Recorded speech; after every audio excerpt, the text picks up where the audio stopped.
ನಮಸ್ಕಾರ ಜಿ ಸಂವಾದ ವಿಶೇಷ ಚರ್ಚಾ ಕಾರ್ಯಕ್ರಮಕ್ಕೆ ಸ್ವಾಗತ. ನಾನು ಸಂಪತ್ ವಂಡಾರು. ಇವತ್ತಿನ ಜಿ ಸಂವಾದ ಚರ್ಚಾ ಕಾರ್ಯಕ್ರಮದಲ್ಲಿ ನಾವು ಚರ್ಚೆ ಮಾಡ್ತಾ ಇರುವಂತಹ ವಿಚಾರ ರಾಜ್ಯ ಬಿಜೆಪಿಯಲ್ಲಿ ನಡೀತಾ ಇರುವಂತಹ ಬಣ ಬಡಿದಾಟ. ಒಂದು ಕಡೆಯಲ್ಲಿ ವಿಜೇಂದ್ರ ಬಣ, ಇನ್ನೊಂದು ಕಡೆಯಲ್ಲಿ ಯತ್ನಾಳ್ ಬಣ. ಹಾಗೇನೆ ರಾಜ್ಯ ಬಿಜೆಪಿಯಲ್ಲಿ ಇರುವಂತಹ ಮೂರನೇ ಬಣ ಅಂತ ಹೇಳಿದ್ರೆ ಅದು ತಟಸ್ಥರ ಬಣ. ಒಟ್ನಲ್ಲಿ ಬಣ ಬಡಿದಾಟ ಜೋರಾಗ್ತಾ ಇದೆ. ಜವಾಬ್ದಾರಿಯುತ ವಿಪಕ್ಷವಾಗಿರುವಂತಹ ಬಿಜೆಪಿಯೇ ಇಷ್ಟರ ಮಟ್ಟಿಗೆ ಬಣ ಬಡಿದಾಟವನ್ನ ಮಾಡ್ಕೊಳ್ತಾ ಇದ್ರೆ ರಾಜ್ಯದ ಜನರ ಸಮಸ್ಯೆಗಳ ಬಗ್ಗೆ ಗಮನ ಹರಿಸೋರು ಯಾರು ಎನ್ನುವುದಾಗಿ ಒಂದಷ್ಟು ಚರ್ಚೆಗಳು ನಡೀತಾ ಇವೆ. ಅಷ್ಟೇ ಅಲ್ಲದೆ ಈ ಬಣ ಬಡಿದಾಟ ಯಾವಾಗ ನಿಲ್ಲುತ್ತೆ, ನಾಯಕರೆಲ್ಲ ಯಾವಾಗ ಒಗ್ಗಟ್ಟಾಗ್ತಾರೆ ಎನ್ನುವುದಾಗೂ ಕೂಡ ಬಿಜೆಪಿಯ ಕಾರ್ಯಕರ್ತರು ಕೇಳ್ತಾ ಇದ್ದಾರೆ. ಇದೇ ನಮ್ಮ ಚರ್ಚಾ ವಿಷಯ. ಕಮಲ ಕ್ಲೈಮ್ಯಾಕ್ಸ್, ಡೆಲ್ಲಿಯಲ್ಲಿ ದಂಗಲ್.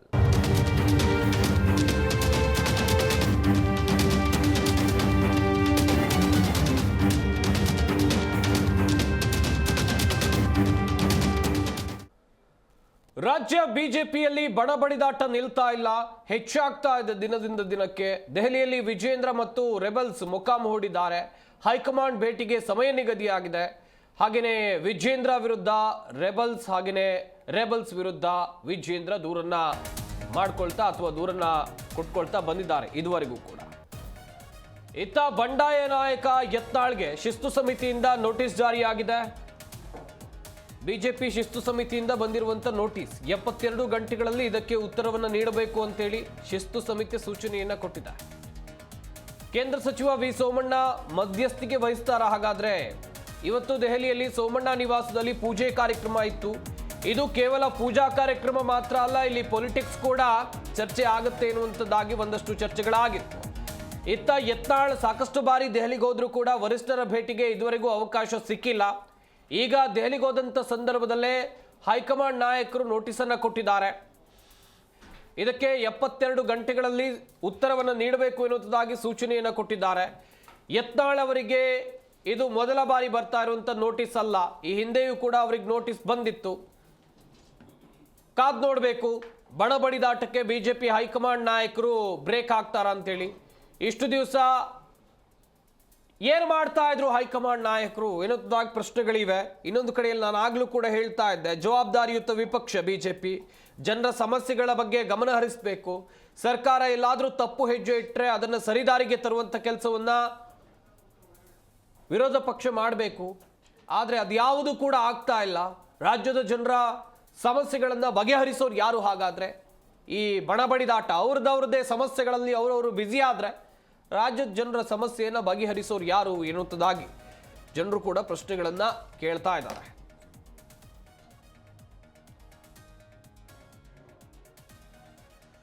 ರಾಜ್ಯ ಬಿಜೆಪಿಯಲ್ಲಿ ಬಣ ಬಡಿದಾಟ ಜೋರಾಗ್ತಾ ಇದೆ. ದೆಹಲಿಯಲ್ಲಿ ವಿಜೇಂದ್ರ ಕೂಡ ಇದ್ದಾರೆ. ಇತ್ತ ರೆಬಲ್ಸ್ ಟೀಮ್ ಕೂಡ ಮೊಕ್ಕಾಂ ಹೂಡಿದೆ.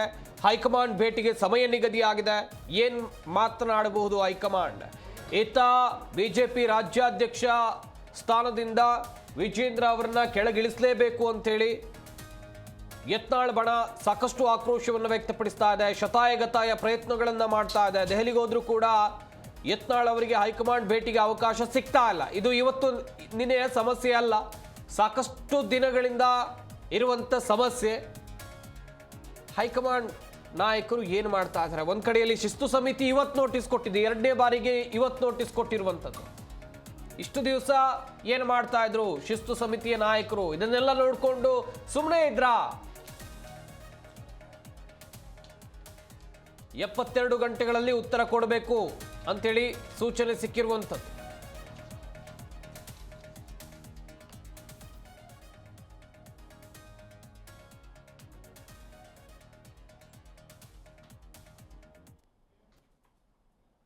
ರಾಜ್ಯ ಬಿಜೆಪಿಯಲ್ಲಿನ ಬಣ ಬಡಿದಾಟದ ವಿಚಾರವಾಗಿ ನಾವು ನಿಮಗೆ ಮಾಹಿತಿಯನ್ನು ಕೊಡ್ತಾ ಹೋಗ್ತೀವಿ.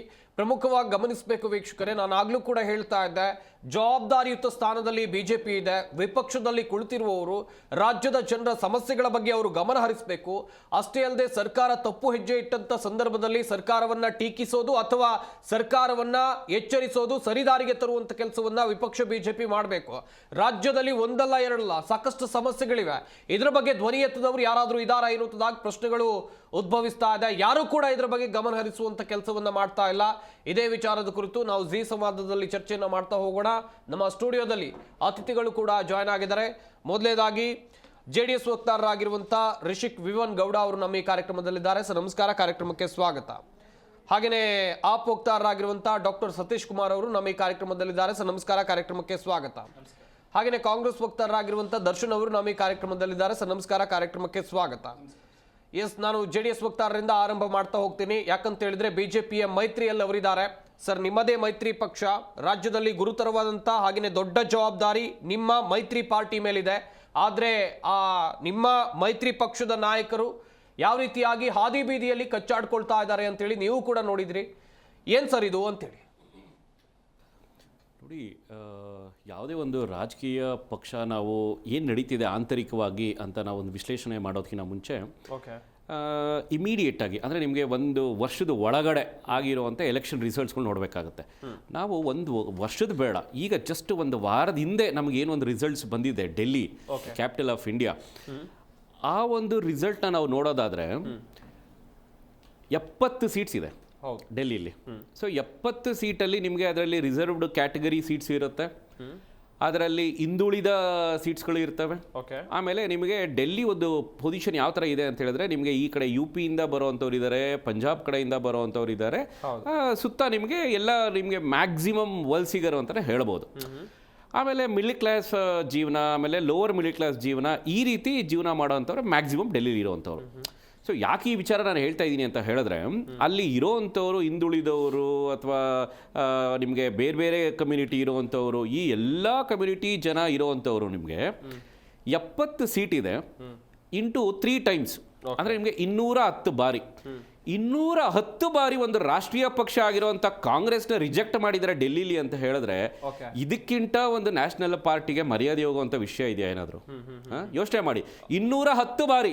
ಯಾಕೆಂದರೆ 3 ಟರ್ಮ್, ಒಂದು ಟರ್ಮಲ್ಲಿ 70 ಸೀಟು, 2015 70 ಸೀಟು, 2020 70 ಸೀಟು, 2025 70 ಸೀಟು, ಅಲ್ಲಿಗೆ 70+70+, 210 ಬಾರಿ ನಿಮಗೆ ಒಂದೇ ಒಂದು ಸೀಟನ್ನು ಡೆಲ್ಲಿ ಜನರು ಎಕ್ಸೆಪ್ಟ್ ಮಾಡ್ಕೊಂಡಿಲ್ಲ ಅಂತ ಹೇಳಿದ್ರೆ, ಇದು ರಾಷ್ಟ್ರೀಯ ಪಕ್ಷ ಯಾವ ರೀತಿ ಝೀರೋ ಆಗಿದೆ ಅನ್ನೋದು ನಾವು ವಿಚಾರಣೆ ಮಾಡಬೇಕಾಗಿರೋದು. Complete zero. ಸೊ ಇದು ಕಾರಣ ನಿಮಗೆ ವಿಶ್ಲೇಷಣೆ ಮಾಡ್ಕೊಳ್ಳೋಣ. ಇಲ್ಲಿ ರಾಜ್ಯಕ್ಕೆ ಬರೋಣ. ಈಗ ರಾಜ್ಯಕ್ಕೆ ಬಂದ್ಬಿಟ್ಟು ಆಡಳಿತ ಮಾಡ್ತಾ ಇದ್ದಾರೆ, 1.25-2 ವರ್ಷ ಆಗ್ತಾ ಬಂತು.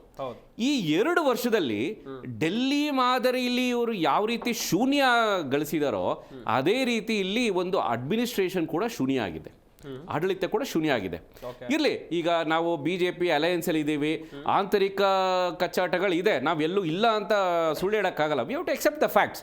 ಈಗ ಅದು ಏನದು ಎತ್ತಾಳ್ ಅವ್ರ ಬಣ ಅಂತ ಮಾತಾಡ್ಬೋದು, ವಿಜೇಂದ್ರ ಅವ್ರ ಬಣ ಅಂತ ಮಾತಾಡ್ಬೋದು. Of course it is all visible, ಈಗ ಮಾಧ್ಯಮದಲ್ಲಿ ಕೂಡ ಅದು ಕಾಣಿಸ್ತಾ ಇದೆ. ಸೊ ಅದರಲ್ಲಿ ಏನು ನಾವು ಹೈಡ್ ಅಂಡ್ ಸೀಕ್ ಮಾಡೋವಂಥದ್ದು ಏನಿಲ್ಲ. ಬಟ್ ಆದರೆ ಇದು ಆಂತರಿಕವಾಗಿ ನಡೀತಾ ಇರುವಂಥ ವಿಚಾರಗಳು. ಇದರಿಂದ ಒಂದು ಅಡ್ಮಿನಿಸ್ಟ್ರೇಷನ್ ಏನು ಎಫೆಕ್ಟ್ ಆಗಲ್ವಲ್ಲ.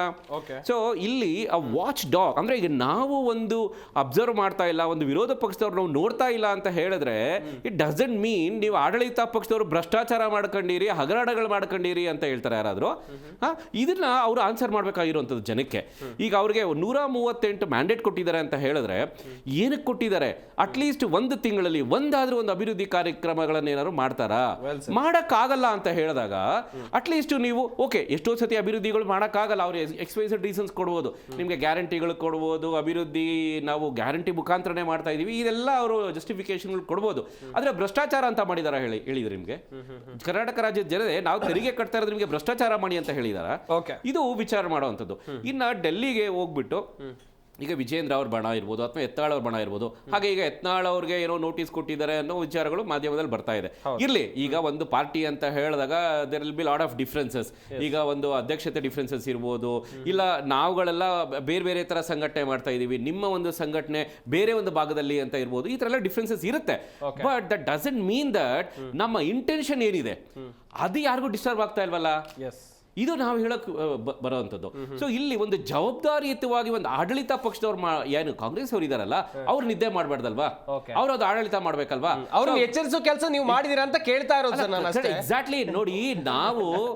ನೋಡಿ ಈಗ ಇದು ಲಾಸ್ಟ್ ಟೈಮ್ ತಮ್ಮ ಮಾಧ್ಯಮದಲ್ಲಿ ನಾನು ಇದೇ ಒಂದು ಎಕ್ಸಾಂಪಲ್ ಕೊಟ್ಟಿದ್ದೆ. ಓಕೆ, ನೋಡಿ, ಆಡಳಿತ ಪಕ್ಷದವರು ಒಂದು ಟ್ರಾಫಿಕ್ ಅಲ್ಲಿ ನೀವು ರೂಲ್ಸ್ ಫಾಲೋ ಮಾಡಿ ಅಂತ ನಾವು ಹೇಳ್ತಾ ಇದೀವಿ ಅಂತ ಹೇಳಿದ್ರೆ, ಟ್ರಾಫಿಕ್ ಲೈಟ್ಸ್ ಆಫ್ ಇಲ್ಲ ಅಥವಾ ಆನ್ ಇಲ್ಲ ಅಂತ ಹೇಳಿದ ತಕ್ಷಣ ನೀವು ಟ್ರಾಫಿಕ್ ರೂಲ್ಸ್ ನ ಬ್ರೇಕ್ ಮಾಡೋದು ಅಂತ ಅದರ ಅರ್ಥ.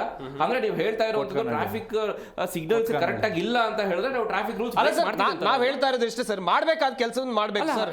ಜನ ಆರಿಸಿ ಕಳಿಸಿದ್ದಾರೆ, ನೋಡಿ ಜವಾಬ್ದಾರಿಯುತ ಸ್ಥಾನದಲ್ಲಿ ಇದ್ದೀರಿ. ನೋಡಿ, ಈಗ ಒಂದು ವಿರೋಧ ಪಕ್ಷದವರು ನಮಗೆ ಫಸ್ಟ್ ಕೆಲಸ ಯಾವಾಗ ಬರುತ್ತೆ, ಆಡಳಿತ ಪಕ್ಷದವರು ಏನಾದ್ರೂ ಡಿವಿಯೇಷನ್ ಮಾಡ್ತಾ ಇದಾರಾ, ಅವ್ರು ಕೊಟ್ಟಿರುವಂತ ಜವಾಬ್ದಾರಿ ಕಳ್ಕೊಂಡಿದಾರ ಅಂದಾಗ ನಮಗೆ ಫಸ್ಟ್ ಪ್ರಿಯಾರಿಟಿ, ಫಸ್ಟ್ ಕೆಲಸ ಬರುವಂತದ್ದು. ಸೊ ಈಗ ಆಡಳಿತ ಪಕ್ಷದವರು 100% ಅವರು ಕರೆಕ್ಟ್ ಆಗಿ ಅವ್ರ ಕೆಲಸ ಮಾಡ್ತಾ ಇದಾರೆ ಅಂತ ಹೇಳಿದ್ರೆ ವಿರೋಧ ಪಕ್ಷದವ್ರು ಬೇಡವಲ್ಲ ನಾವು. ಯಾಕಂದ್ರೆ ನೀವೆಲ್ಲಾ ಕೆಲಸಗಳು ನಿಮ್ಗೆ ಕೊಟ್ಟಿರೋ ಜವಾಬ್ದಾರಿ ಕರೆಕ್ಟ್ ಆಗಿ ಮಾಡ್ಕೊಂಡು ಹೋಗ್ತಾ ಇದೀರ ಅಂತ ಆಗುತ್ತಲ್ಲ. ಆದ್ರೂ ಈಗ ನಾವೆಲ್ಲೂ ಮೈ ಮರ್ತಿಲ್ಲ.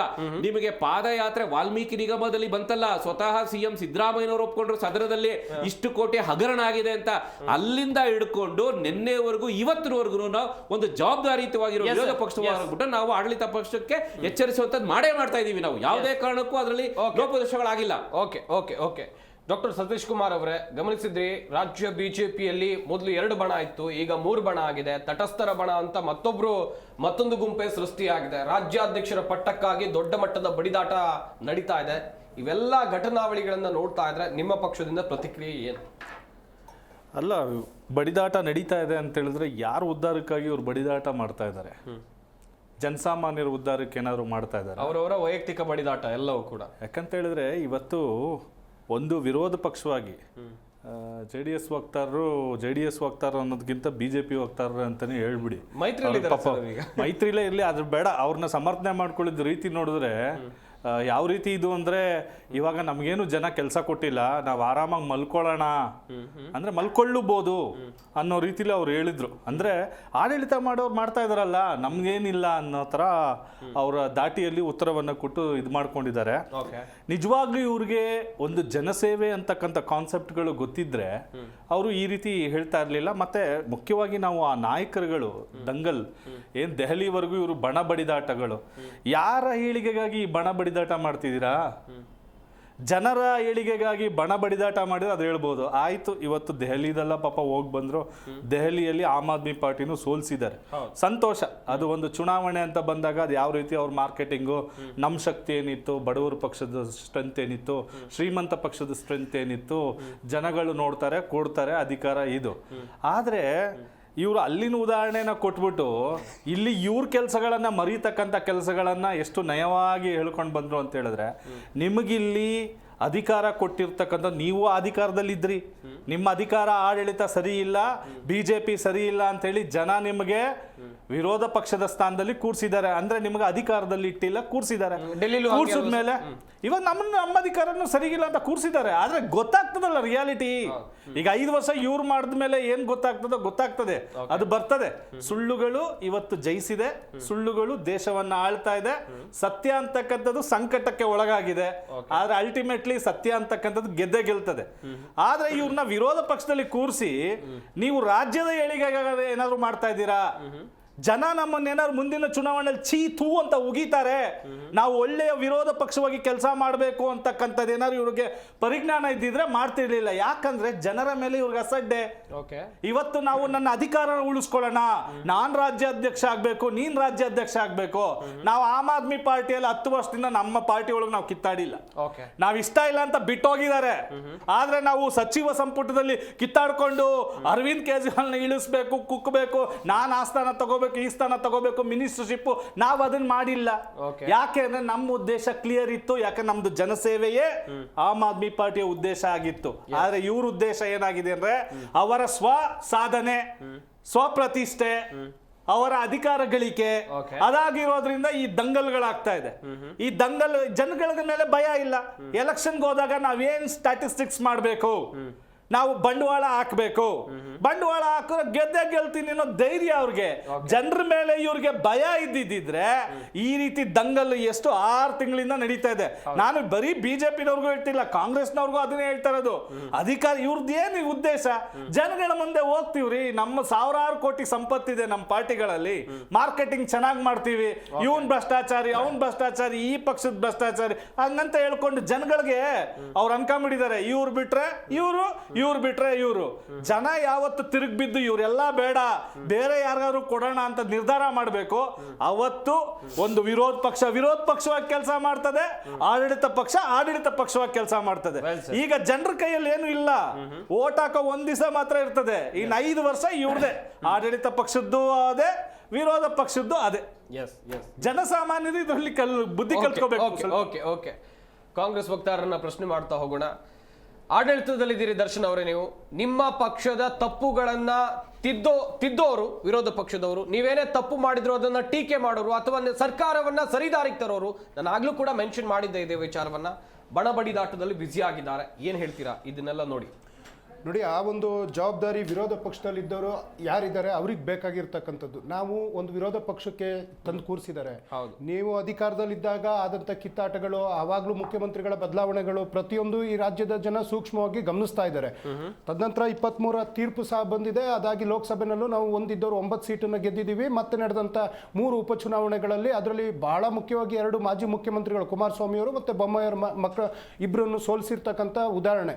ಮತ್ತೆ ಬಿಜೆಪಿಯ ರಾಜ್ಯಾಧ್ಯಕ್ಷರಾದ ವಿಜಯೇಂದ್ರ ಅವರ ತವರು ಕ್ಷೇತ್ರ ಶಿಕಾರಿಪುರದಲ್ಲಿ 25 ವರ್ಷ ಆದ್ಮೇಲೆ PLD ಬ್ಯಾಂಕಲ್ಲೂ ನಾವು ಗೆದ್ದಿದ್ದೀವಿ. ಮೊನ್ನೆ ಮಂಡ್ಯದಲ್ಲಿ ನಡೆದಂತ ಮುಮ್ಮಲ್ ಚುನಾವಣೆಯಲ್ಲೂ ನಾವು ಗೆದ್ದಿದ್ದೀವಿ.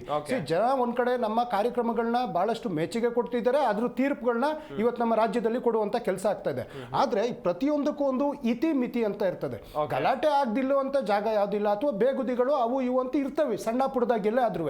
ಆದ್ರೆ ಇವ್ರದ್ದೇನು ಅಂತಂದ್ರೆ, ಒಂದ್ ದಾರ ಹಿಡಿದ್ರು ಅದು ಹಾವಾಗಿ ಬದಲಾಗ್ತಾ ಇದೆ, ಒಂದು ಹಗ್ಗ ಹಿಡಿದ್ರು ಅದು ಹೆಬ್ಬಾವಾಗಿ ಬದಲಾಗ್ತಾ ಇದೆ. ಯಾಕೆಂದ್ರೆ ಇಬ್ರ ಸರ್, ದಿನ ಬೆಳಗಾದ್ರೆ ನೀವು ಮಾಧ್ಯಮಗಳು ಬಹಳ ವಿಚಾರಗಳನ್ನ ನೀವು ಚರ್ಚೆ ಮಾಡ್ತೀರಾ, ಹೇಳ್ತೀರಾ, ಎಲ್ಲದನ್ನೂ ಮಾಡ್ತೀರಾ. ಆದ್ರೆ ದಿನ ಬೆಳಗಾದ್ರೆ ಇದೇ ವಿಚಾರಗಳು ಮಾಧ್ಯಮಗಳಲ್ಲಿ ಸಾರ್ವಜನಿಕವಾಗಿ ನನಗೆ ಬಹಳ ಅನುಕಂಪ ಬರುವಂತದ್ದು ಯಾರ ಮೇಲೆ ಅಂತಂದ್ರೆ ಸರ್, ಇವ್ರ ಬಿಡಿ ನಾಯಕರು ಈ ಪಕ್ಷಗಳಿಗೋಸ್ಕರ ಶ್ರಮ ಪಟ್ಟಿರ್ತಾರಲ್ಲ ಕಾರ್ಯಕರ್ತರು, ಅವರ ಒಂದು ಕುತ್ತಿಗೆ ಇಸ್ಕುವಂತ ಕೆಲಸವನ್ನ ಈ ನಾಯಕರು ಹಾದಿ ಬೀದಿ ಜಗಳಗಳಲ್ಲಿ ಮಾಡ್ತಾ ಇದ್ದಾರೆ. ಆದ್ರೆ ಒಂದಂತೂ ಸತ್ಯ, ಕಾರ್ಯಕರ್ತರಿಗೆ ನಾ ಈ ಮೂಲಕ ಹೇಳುವಂತದ್ದು, ಪ್ರೀತಿಯ ಬಿಜೆಪಿಯ ಕಾರ್ಯಕರ್ತರೆ, ಒಂದಿನ ಇದೇ ನಾಯಕರು ನಿಮ್ಮನ್ನ ಬಳಸ್ಕೊಂಡಿದ್ರು ಬಹಳ ಚೆನ್ನಾಗಿ. ಯಾವ್ದಾದ್ರು ಹೆಣ ಬಿದ್ರೆ ನಿಮ್ ಕೈಲಿ ದೊಣ್ಣೆ ಕಲ್ಲು ಕೊಟ್ಟು ಬೀದಿಲಿ ಬಿಟ್ಟಿರೋರು ಯಾವ ನಾಯಕರು ಮಕ್ಕಳು ಹೋಗಿರ್ತಾ ಇರ್ಲಿಲ್ಲ ಅವತ್ತೆಲ್ಲ. ಇವತ್ತು ಅದು ಕೇವಲ ಯಾವುದೇ ಅಭಿವೃದ್ಧಿ ವಿಚಾರಕ್ಕೆ ಇವ್ರು ಗಲಾಟೆ ಮಾಡಿಲ್ಲ, ಅಥವಾ ಕೇಂದ್ರದಿಂದ ಏನಾದ್ರು ಬರ್ಬೇಕಂತ ಇವ್ರು ಗಲಾಟೆ ಮಾಡ್ತಾ ಇರ್ಲಿಲ್ಲ. ಧರ್ಮಗಳ ದಂಗಲ್ ನಡುವೆ ಅದು ಸಾಯ್ತಾ ಇದ್ದವನು ಅಮಾಯಕ, ಅವನು ಯಾವ ಧರ್ಮನೇ ಆಗಿರ್ಲಿ, ಅಥವಾ ಗಲಾಟೆಗೆ ಹೋಗ್ತಿದ್ದವನು ಅಮಾಯಕ, ಅಥವಾ ಶೂದ್ರ ವರ್ಗ ಅಥವಾ ಪರಿಶಿಷ್ಟ ಜಾತಿ, ಪರಿಶಿಷ್ಟ ಪಂಗಡ, ಸಾಮಾನ್ಯ OBC ಇವ್ರುಗಳು ಹೋಗಿ ಮಧ್ಯೆ ಸಿಕ್ಕಾಕೊಳ್ತಾ ಇದ್ರು. ಇವತ್ತು ನಿಮ್ಮನ್ನ ಅಯ್ಯೋ ಅನ್ಸಿದ್ರಲ್ಲ, ಅವತ್ತು ನಿಮ್ಮ ಕಣ್ಣಲ್ಲಿ ನಿಮ್ಮ ಮನೆಗಳಲ್ಲಿ ಮಕ್ಕಳುಗಳನ್ನ ಬೀದಿ ಹೆಣಗಳಾಗಿ ಮಾಡಿದ್ರಲ್ಲ. ಇವತ್ತು ಈ ನಾಯಕರು ಕಿತ್ತಾಟ, ದೇವ್ರಂತ ಶ್ರೀರಾಮ ಅಂತ ಒಬ್ಬ ಇರ್ತಾನಲ್ಲ, ಅವ್ನು ತೀರ್ಪು ಕೊಡ್ತಾ ಇದ್ದಾನೆ. ಇವತ್ತು ನೋಡಿದ್ರೆ ರಾಜ್ಯಾಧ್ಯಕ್ಷರಿಗೆ ಬಳಸುವಂತಹ ಪದಗಳು, ಯತ್ನಾಳ್ ಆಗ್ಲಿ ರಮೇಶ್ ಜಾರಕಿಹೊಳಿ ಅವರಾಗ್ಲಿ, ಇನ್ನೊಂದು ಕಡೆ ಇವತ್ತೇನೋ ಯತ್ನಾಳ್ ಅವರಿಗೆ ನೋಟಿಸ್ ಅಂತ ನೀವು ಬ್ರೇಕ್ ಮಾಡಿ ತೋರಿಸ್ತಾ ಇದ್ರಿ. ಇವ್ರು ಬಿಜೆಪಿ ನೋಟಿಸಿಗೆಲ್ಲ ಯಾವ 3 ಕಾಸಿನ ಬೆಲೆ ಇದೆ ಸರ್. ಮುನಿರತ್ನ ಅನ್ನುವಂತ ಮುತ್ತುರತ್ನನ್ಗೆ ನೋಟಿಸ್ ಕೊಟ್ಟಿದ್ರು, 5 ದಿನದಲ್ಲಿ ಉತ್ತರ ಬೇಕು ಅಂತ. ಆ ಉತ್ತರನೂ ಏನೂ ಇಲ್ಲ. ಕೊನೆಗೊಂದು 6 ವರ್ಷಕ್ಕೆ ಅವ್ರು ಮೀಸೆ ತಿರುಗಿದ್ರು ಸಾಮ್ರಾಟ್ರು. ಏನಾದ್ರೂ FSL ವರದಿ ಬಂದು ದಲಿತ ಮತ್ತೆ ಒಕ್ಕಲಿಗ ತಾಯಿಯಂದ್ರಿಗೆ ನಿನ್ಸಿರ್ತಕ್ಕಂಥ ನಿಜನೇ ಆದ್ರೆ ಪಕ್ಷದಿಂದ ನಾನು ಉಚ್ಚರಿಸಿ ರಾಜೀನಾಮೆ ತಗೊಳ್ತೀನಿ ಶಾಸಕ ಸ್ಥಾನಕ್ಕೆ ಅಂತ ವಿರೋಧ ಪಕ್ಷದ ನಾಯಕರು ಹೇಳಿದ್ರಲ್ಲ. ಮುನಿರತ್ನ ನೋಡ್ರಿ, ಇವತ್ತು ಬೆಳಗ್ಗೆ ಯಾವುದೋ ನಾಚಿಕೆ ಎಲ್ಲ ಬಿಟ್ಬಿಟ್ಟು ಪ್ರೆಸ್ ಮೀಟ್ ಯಾವುದೋ ಮಾಡ್ತಾ ಇದ್ರು. ಅವ್ರು ಮಾಡಿರೋ ಗನಾಂಧಾರಿ ಕಾರ್ಯಕ್ಕೆ ನಾನು ಈ ಪದವನ್ನು ಬಳಸಿದ್ದು. ಮತ್ತೆ ಇನ್ನೊಂದು ಸರ್, ಇಬ್ಬರನ್ನ ಅವಾಗಲೇ ಅಂದೆ.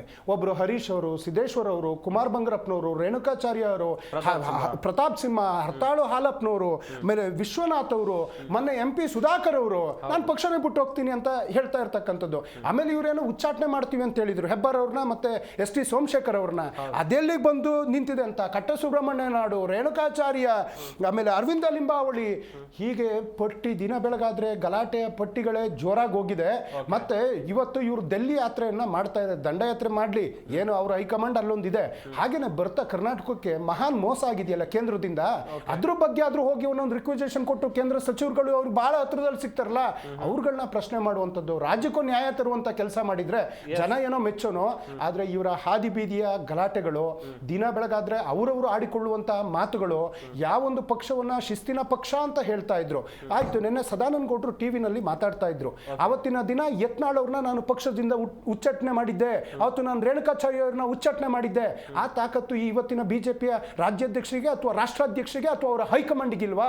ಏನವರ ದಾವಡೆ ಎಲ್ಲ ಕಿತ್ತಿದಾರ ಅನ್ನುವಂಥ ಪರಿಸ್ಥಿತಿನಲ್ಲಿ ಬಿಜೆಪಿಯ ಹೈಕಮಾಂಡ್ ಹೋಗಿ ತಲುಪಿದೆ.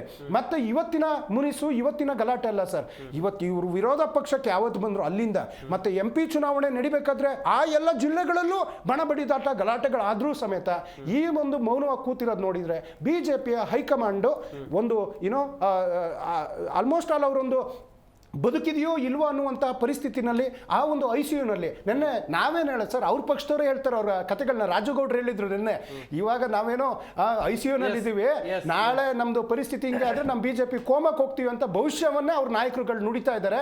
ಒಂದಂತೂ ಸತ್ಯ ಸರ್, ಇವ್ರು ಏನು ಬೇಕಾದ್ರೂ ಮಾಡ್ಕೊಳ್ಳಿ ಸರ್, ನಾಳೆ ಮುಂಬರೋ 28ರಲ್ಲೂ ಸಮೇತ ಕಾಂಗ್ರೆಸ್ ಐತಿಹಾಸಿಕ ಗೆಲುವು, ಐತಿಹಾಸಿಕ ಏನಿಲ್ಲ ಅಂದ್ರೂ 175 ಸೀಟ್ಗಳನ್ನ ಪಡೆದು ನಾವು ಅಧಿಕಾರಕ್ಕೆ ಮತ್ತೊಮ್ಮೆ ಬಂದೇ ಬರ್ತೀವಿ. ಮತ್ತೆ MP ಚುನಾವಣೆಯಲ್ಲಿ 29ಕ್ಕೆ ಏನಿಲ್ಲ ಅಂದ್ರೆ 24 ಸೀಟ್ಗಳನ್ನ ಗೆಲ್ತೀವಿ. ನಮ್ದು ಜನಪರ ಕಾರ್ಯ ಮಾಡುವಂಥದ್ದು, ಅಭಿವೃದ್ಧಿ ಕಾರ್ಯ ಮಾಡುವಂಥದ್ದು, ಜನರಿಗೆ ಕೊಟ್ಟ ಭರವಸೆಗಳನ್ನ ಈಡೇರಿಸುವಂಥದ್ದು, ಈ ಕರ್ನಾಟಕದ ಜನರ ಶಾಂತಿ ನೆಮ್ಮದಿಯಿಂದ ಏನು ಕುವೆಂಪುರವರ ನಾಣ್ಣುಡಿ ಇದೆಯಲ್ಲ, ಸರ್ವ ಜನಾಂಗದ ಶಾಂತಿಯ ತೋಟ, ಆ ನಾಣ್ಣುಡಿಯಂತೆ ಉತ್ತಮವಾದಂಥ ಆಡಳಿತ ಕೊಡುವಂಥ ಕೆಲಸವನ್ನ ನಾವು ಆಡಳಿತ ಸ್ಥಾನದಲ್ಲಿ ಕೂತ್ಕೊಂಡು ಕಾಂಗ್ರೆಸ್ ಪಕ್ಷ ಮಾಡ್ತೀವಿ ಸರ್. ರಿಷಿಕ್ ಗೌಡ್ರೆ, ಈಗ ಬಿಜೆಪಿ ಶಿಸ್ತು ಸಮಿತಿಯಿಂದ ನೋಟಿಸ್ ಮೇಲೆ ನೋಟಿಸ್ ಬರ್ತಾ ಇದೆ. ಯತ್ನಾಳ್ ಅವರಿಗೆ ನೋಟಿಸ್ ಕೊಟ್ಟಿದ್ದು ಇದು 2ನೇ ಬಾರಿ. ಇನ್ನೊಂದು ವಿಚಾರವನ್ನ ಇಲ್ಲಿ ಮೆನ್ಷನ್ ಮಾಡಲೇಬೇಕು. 6 ತಿಂಗಳಿಂದ ಜಾಸ್ತಿಯಾಗಿ ಬಣಬಡಿದಾಟ ಬಿಜೆಪಿಯಲ್ಲಿ ದೊಡ್ಡ ಮಟ್ಟದಲ್ಲಿ ನಡೀತಾ ಇದೆ. ಇದನ್ನೆಲ್ಲವನ್ನ ನೋಡಿಕೊಂಡು ನಿಮ್ಮ ಮೈತ್ರಿ ಪಕ್ಷದ ಹೈಕಮಾಂಡ್ ಸುಮ್ಮನೆ ಕೂತಿದ್ಯಾ? ಶಿಸ್ತು ಸಮಿತಿಗೆ ಶಿಸ್ತಿಲ್ವಾ ಹೇಗೆ ಸರ್? ಇಲ್ಲ ನೋಡಿ, ಈಗ ಯಾವುದೇ ಒಂದು ಹೈಕಮಾಂಡ್ ಇಲ್ಲಿ ಅದು ರಾಷ್ಟ್ರೀಯ ಪಕ್ಷದಲ್ಲಿ ಬೇರೆ ಬೇರೆ ರಾಜ್ಯದಲ್ಲಿ ಚುನಾವಣೆಗಳು ನಡೀಬೇಕಾದ್ರೆ ಸಾಮಾಜಿಕವಾಗಿ ನಿಮಗೆ ಒಂದು ಇಂಪಾರ್ಟೆನ್ಸ್ ಅಂತ ಏನು ಕೊಡ್ತಾರಲ್ವಾ, ಅದು ಆಬ್ವಿಯಸ್ಲಿ ಎಲೆಕ್ಷನ್ಸ್ ಮೇಲೆ ಅಂದರೆ ಫೋಕಸ್ ಇದ್ದೇ ಇರುತ್ತೆ. ಅದು ನಾವು BJPಯಲ್ಲಾಗಲಿ JDS ಅಲ್ಲಾಗಲಿ ಅಥವಾ ಕಾಂಗ್ರೆಸ್ ಅಲ್ಲಾಗಲಿ ಆಪಲ್ಲಾಗಲಿ ಅದು ಹೊರತುಪಡಿಸಿ ಯಾರೇನು ಅಕ್ಸೆಪ್ಟ್ ಮಾಡ್ಕೊಳ್ಳೋ ವಿಷಯನೇ ಅದು. ಸೊ ಇಲ್ಲಿ ಈಗ ಮಹಾರಾಷ್ಟ್ರ ಎಲೆಕ್ಷನ್ಸ್ ಆಯಿತು, ಅಲ್ಲಿಂದ ಸ್ಟಾರ್ಟ್ ಆಗಿರುವಂಥ ಈ ಬಡ ರಾಜಕೀಯಗಳು ಏನು ನೀವು ಹೇಳ್ತಾ ಇದ್ರಲ್ಲ. ಈಗ ಇತ್ತೀಚೆಗೆ ಡೆಲ್ಲಿ ಎಲೆಕ್ಷನ್ಸ್ ಇತ್ತು, ಸೊ ಮ್ಯಾಕ್ಸಿಮಮ್ ಫೋಕಸ್ ಎಲ್ಲ ಡೆಲ್ಲಿ ಎಲೆಕ್ಷನ್ಸ್ ಮೇಲಿತ್ತು. ಸೊ ಅದನ್ನ we have to accept the fact. But ಈಗ ಡೆಲ್ಲಿ ಎಲೆಕ್ಷನ್ಸ್ ಆಗಿದೆ, ಒಳ್ಳೆ ರಿಸಲ್ಟ್ಸ್ ಬಂದಿದೆ, ಫಲಿತಾಂಶಗಳು ಬಂದಿದೆ. ಈಗ ಇಮಿಡಿಯೇಟ್ ಆಗಿ ಈಗ ನೀವು ಏನು ಒಂದು ಆಕ್ಟಿವಿಟೀಸ್ ನೋಡ್ತಾ ಇದ್ರಲ್ವಾ, ಪೊಲಿಟಿಕಲ್ ಆಕ್ಟಿವಿಟೀಸ್ ಡೆಲ್ಲಿಲಿ ಕರೆದಿದ್ದಾರೆ. ಈಗ ಯತ್ನಾಳ್ ಅವ್ರನ್ನೂ ಕರೆಸ್ಬಿಟ್ಟು ಮಾತಾಡ್ತಾರೆ, ವಿಜಯೇಂದ್ರ ಅವ್ರನ್ನೂ ಕರೆಸಿ ಮಾತಾಡ್ತಾರೆ. ಹಾಗೂ ಈಗ ಯಾರು ನಮ್ಮ ಸ್ನೇಹಿತರು ಹೇಳ್ತಾ ಇದ್ರಲ್ಲ, ಆ ಲಿಸ್ಟ್ ಇರ್ಬೋದು, ಒಬ್ಬೊಬ್ಬರು ಡಿಫ್ರೆನ್ಸಸ್, ಒಂದೊಂಥರ ಪೊಲಿಟಿಕಲ್ ಡಿಫ್ರೆನ್ಸಸ್ ಇರುತ್ತೆ. ಒಬ್ಬರು ಇನ್ನೊಬ್ಬರು ಲೀಡರ್ಗೆ ಸಪೋರ್ಟ್ ಮಾಡ್ತೀನಿ ಅಂತ ಅದು ಸರ್ವೇ ಸಾಮಾನ್ಯ. ಏಕೆ ಈಗ ಕಾಂಗ್ರೆಸ್ನಲ್ಲಿ ಬಣಗಳಿಲ್ವಾ? ಈಗ ಒಂದು ವಿರೋಧ ಪಕ್ಷದಲ್ಲಿ ಇದ್ಕೊಂಡು ನಮ್ಮ ಜವಾಬ್ದಾರಿನ ಜ್ಞಾಪಿಸುವಂಥ ಕಾಂಗ್ರೆಸ್ ಪಕ್ಷದವರು ಆಡಳಿತ ಪಕ್ಷದಲ್ಲಿ ಇದ್ಕೊಂಡು ಅವ್ರ ಜವಾಬ್ದಾರಿಗಳು ಅವ್ರ ಬಣಗಳಿಲ್ವಾ? ಈಗ ಡಾಕ್ಟರ್ ಪರಮೇಶ್ವರ್ ಅವ್ರ ಬಣ ಇಲ್ವಾ? ಸತೀಶ್ ಜಾರಕಿಹೊಳಿ ಅವರ ಬಣ ಇಲ್ವಾ? MB ಪಾಟೀಲ್ ಅವ್ರ ಬಣ ಇಲ್ವಾ? ಸನ್ಮಾನ್ಯ DK ಶಿವಕುಮಾರ್ ಅವ್ರ ಬಣ ಇಲ್ವಾ? ಸಿದ್ದರಾಮಯ್ಯನವ್ರ ಬಣ ಇಲ್ವಾ? ಎಷ್ಟು ಬಣಗಳು ಬೇಕು ನಿಮಗೆ? ಈಗ ನಿಮಗೆ ಬಣಗಳು ಅಂತ ಹೇಳೋದಾದ್ರೆ ನಿಮಗೆ ವಿರೋಧ ಪಕ್ಷದಲ್ಲಿ ಇದ್ಕೊಂಡು ನಾವು ಬಣಗಳನ್ನ ಏನ್ ಮಾಡ್ತಾ ಇದೀವೋ ಅದಕ್ಕಿಂತ ಹೆಚ್ಚಾಗೇನೆ ಇವ್ರ ಬಣಗಳಿವೆ. ಏನೋ ಹೈಕಮಾಂಡ್ ಇಂದ ಒಂದು ಸ್ಟೇಟ್ಮೆಂಟ್ ಬಂತು, ಬಾಯಿ ಮುಚ್ಕೊಂಡು ಕೆಲಸ ಮಾಡಿ ಅಂತ ಹೇಳಿದ್ರು, ಅದಕ್ಕೆ ಇವರೆಲ್ಲ ಬಾಯಿ ಮುಚ್ಕೊಂಡು ಕೆಲಸ ಮಾಡ್ತಿರ್ಬೋದನ್ನೋ ಗೊತ್ತಿಲ್ಲ ನಮಗೆ.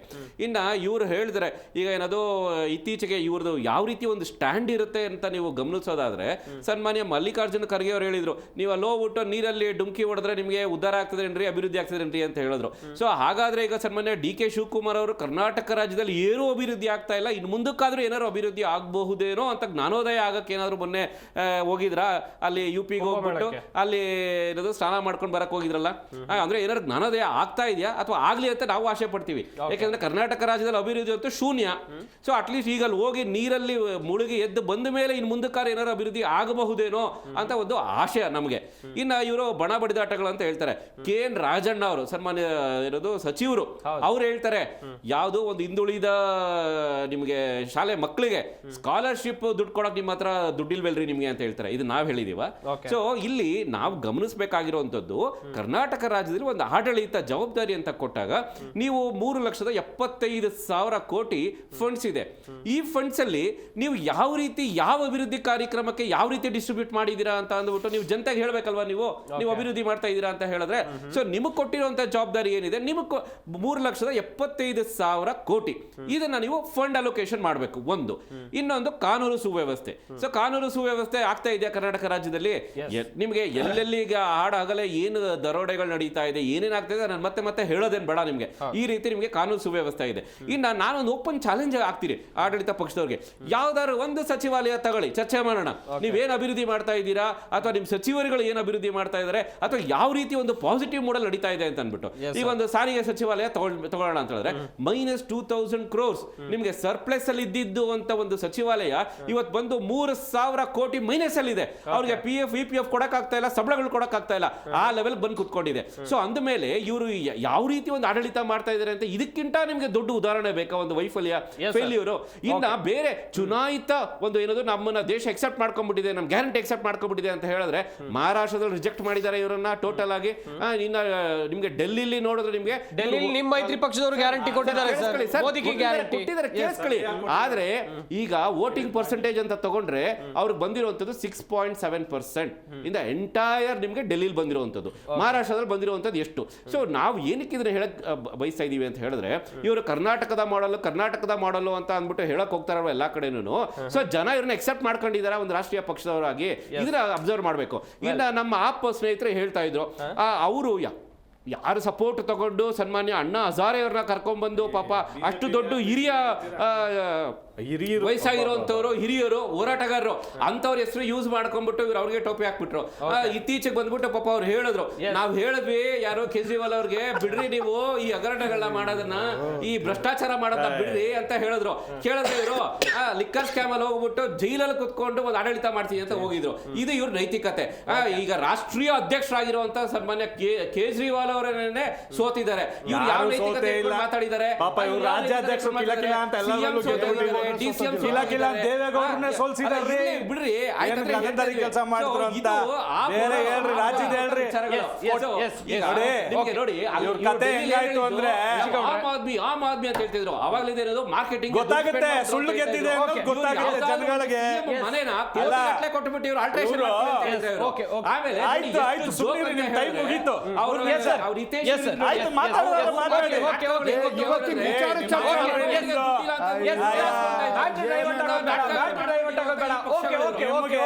ಕೊಟ್ರೆ ಅತ್ತೆ ಕಡೆ, 3 ಕೊಟ್ರೆ ಸೊಸೆ ಕಡೆ. ಇವರು ರಾಜಕೀಯ ಪಕ್ಷ ಆಗಬಾರ್ದು, ವಿಷಯಾಂತರ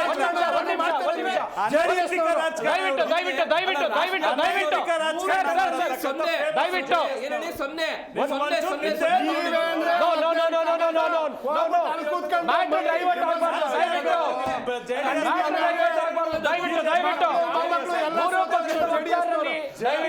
ಒಂದ್ ನಿಮಿಷ.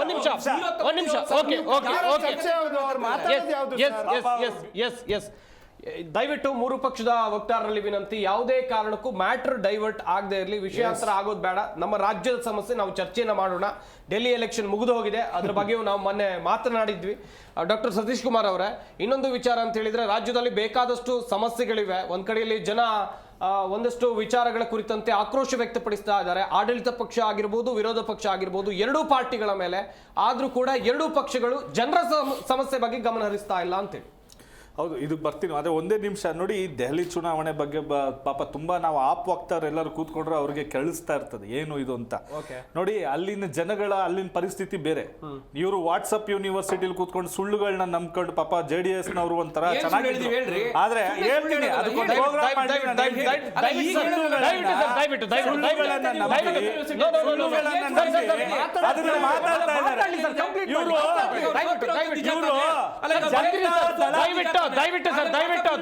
ದಯವಿಟ್ಟು ಪಕ್ಷ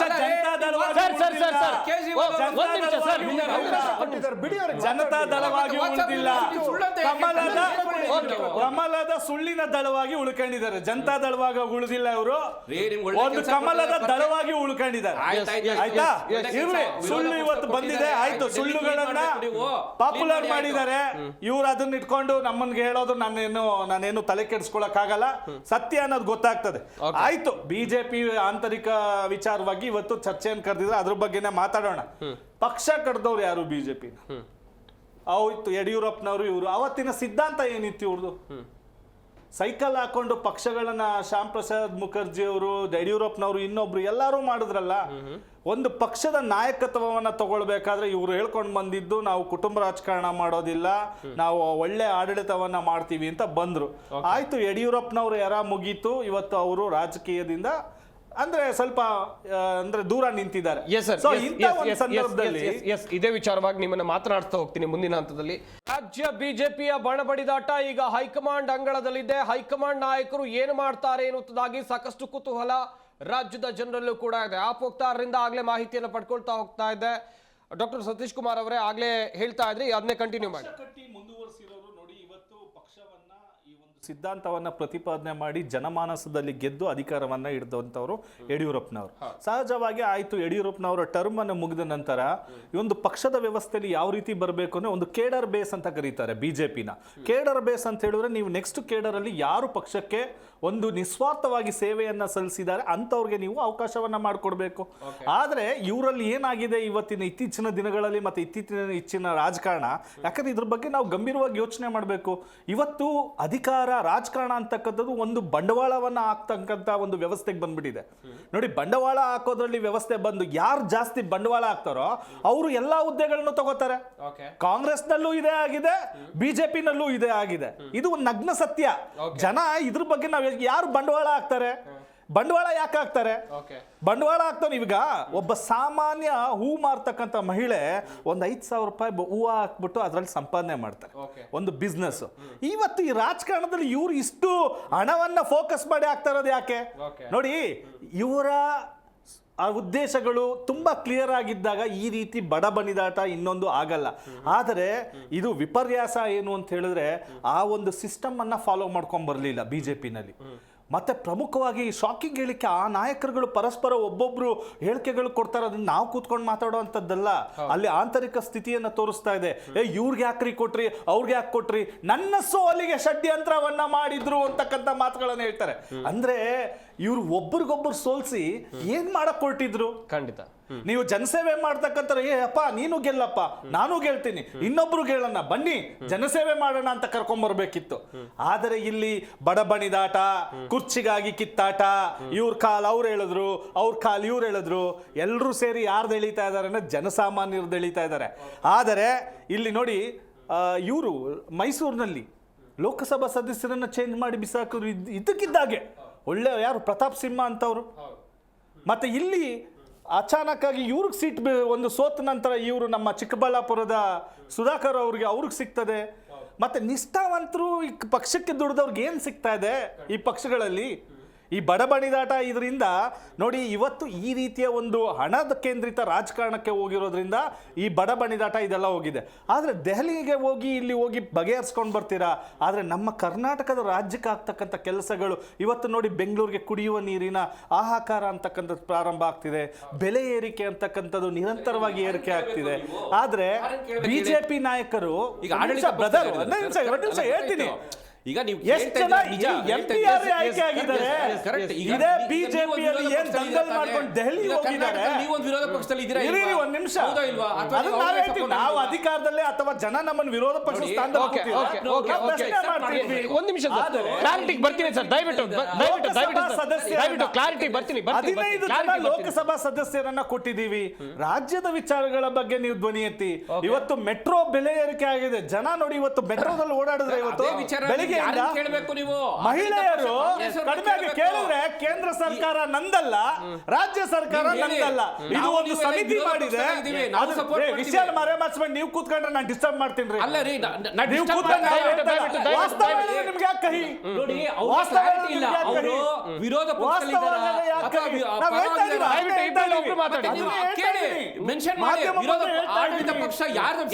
ಮಾಧ್ಯಮ ಮುಂದೆ ಇವತ್ತು ಎಲ್ಲರೂ ಸಮಾನ ಹೊಣೆಗಾರರಾಗಬೇಕು.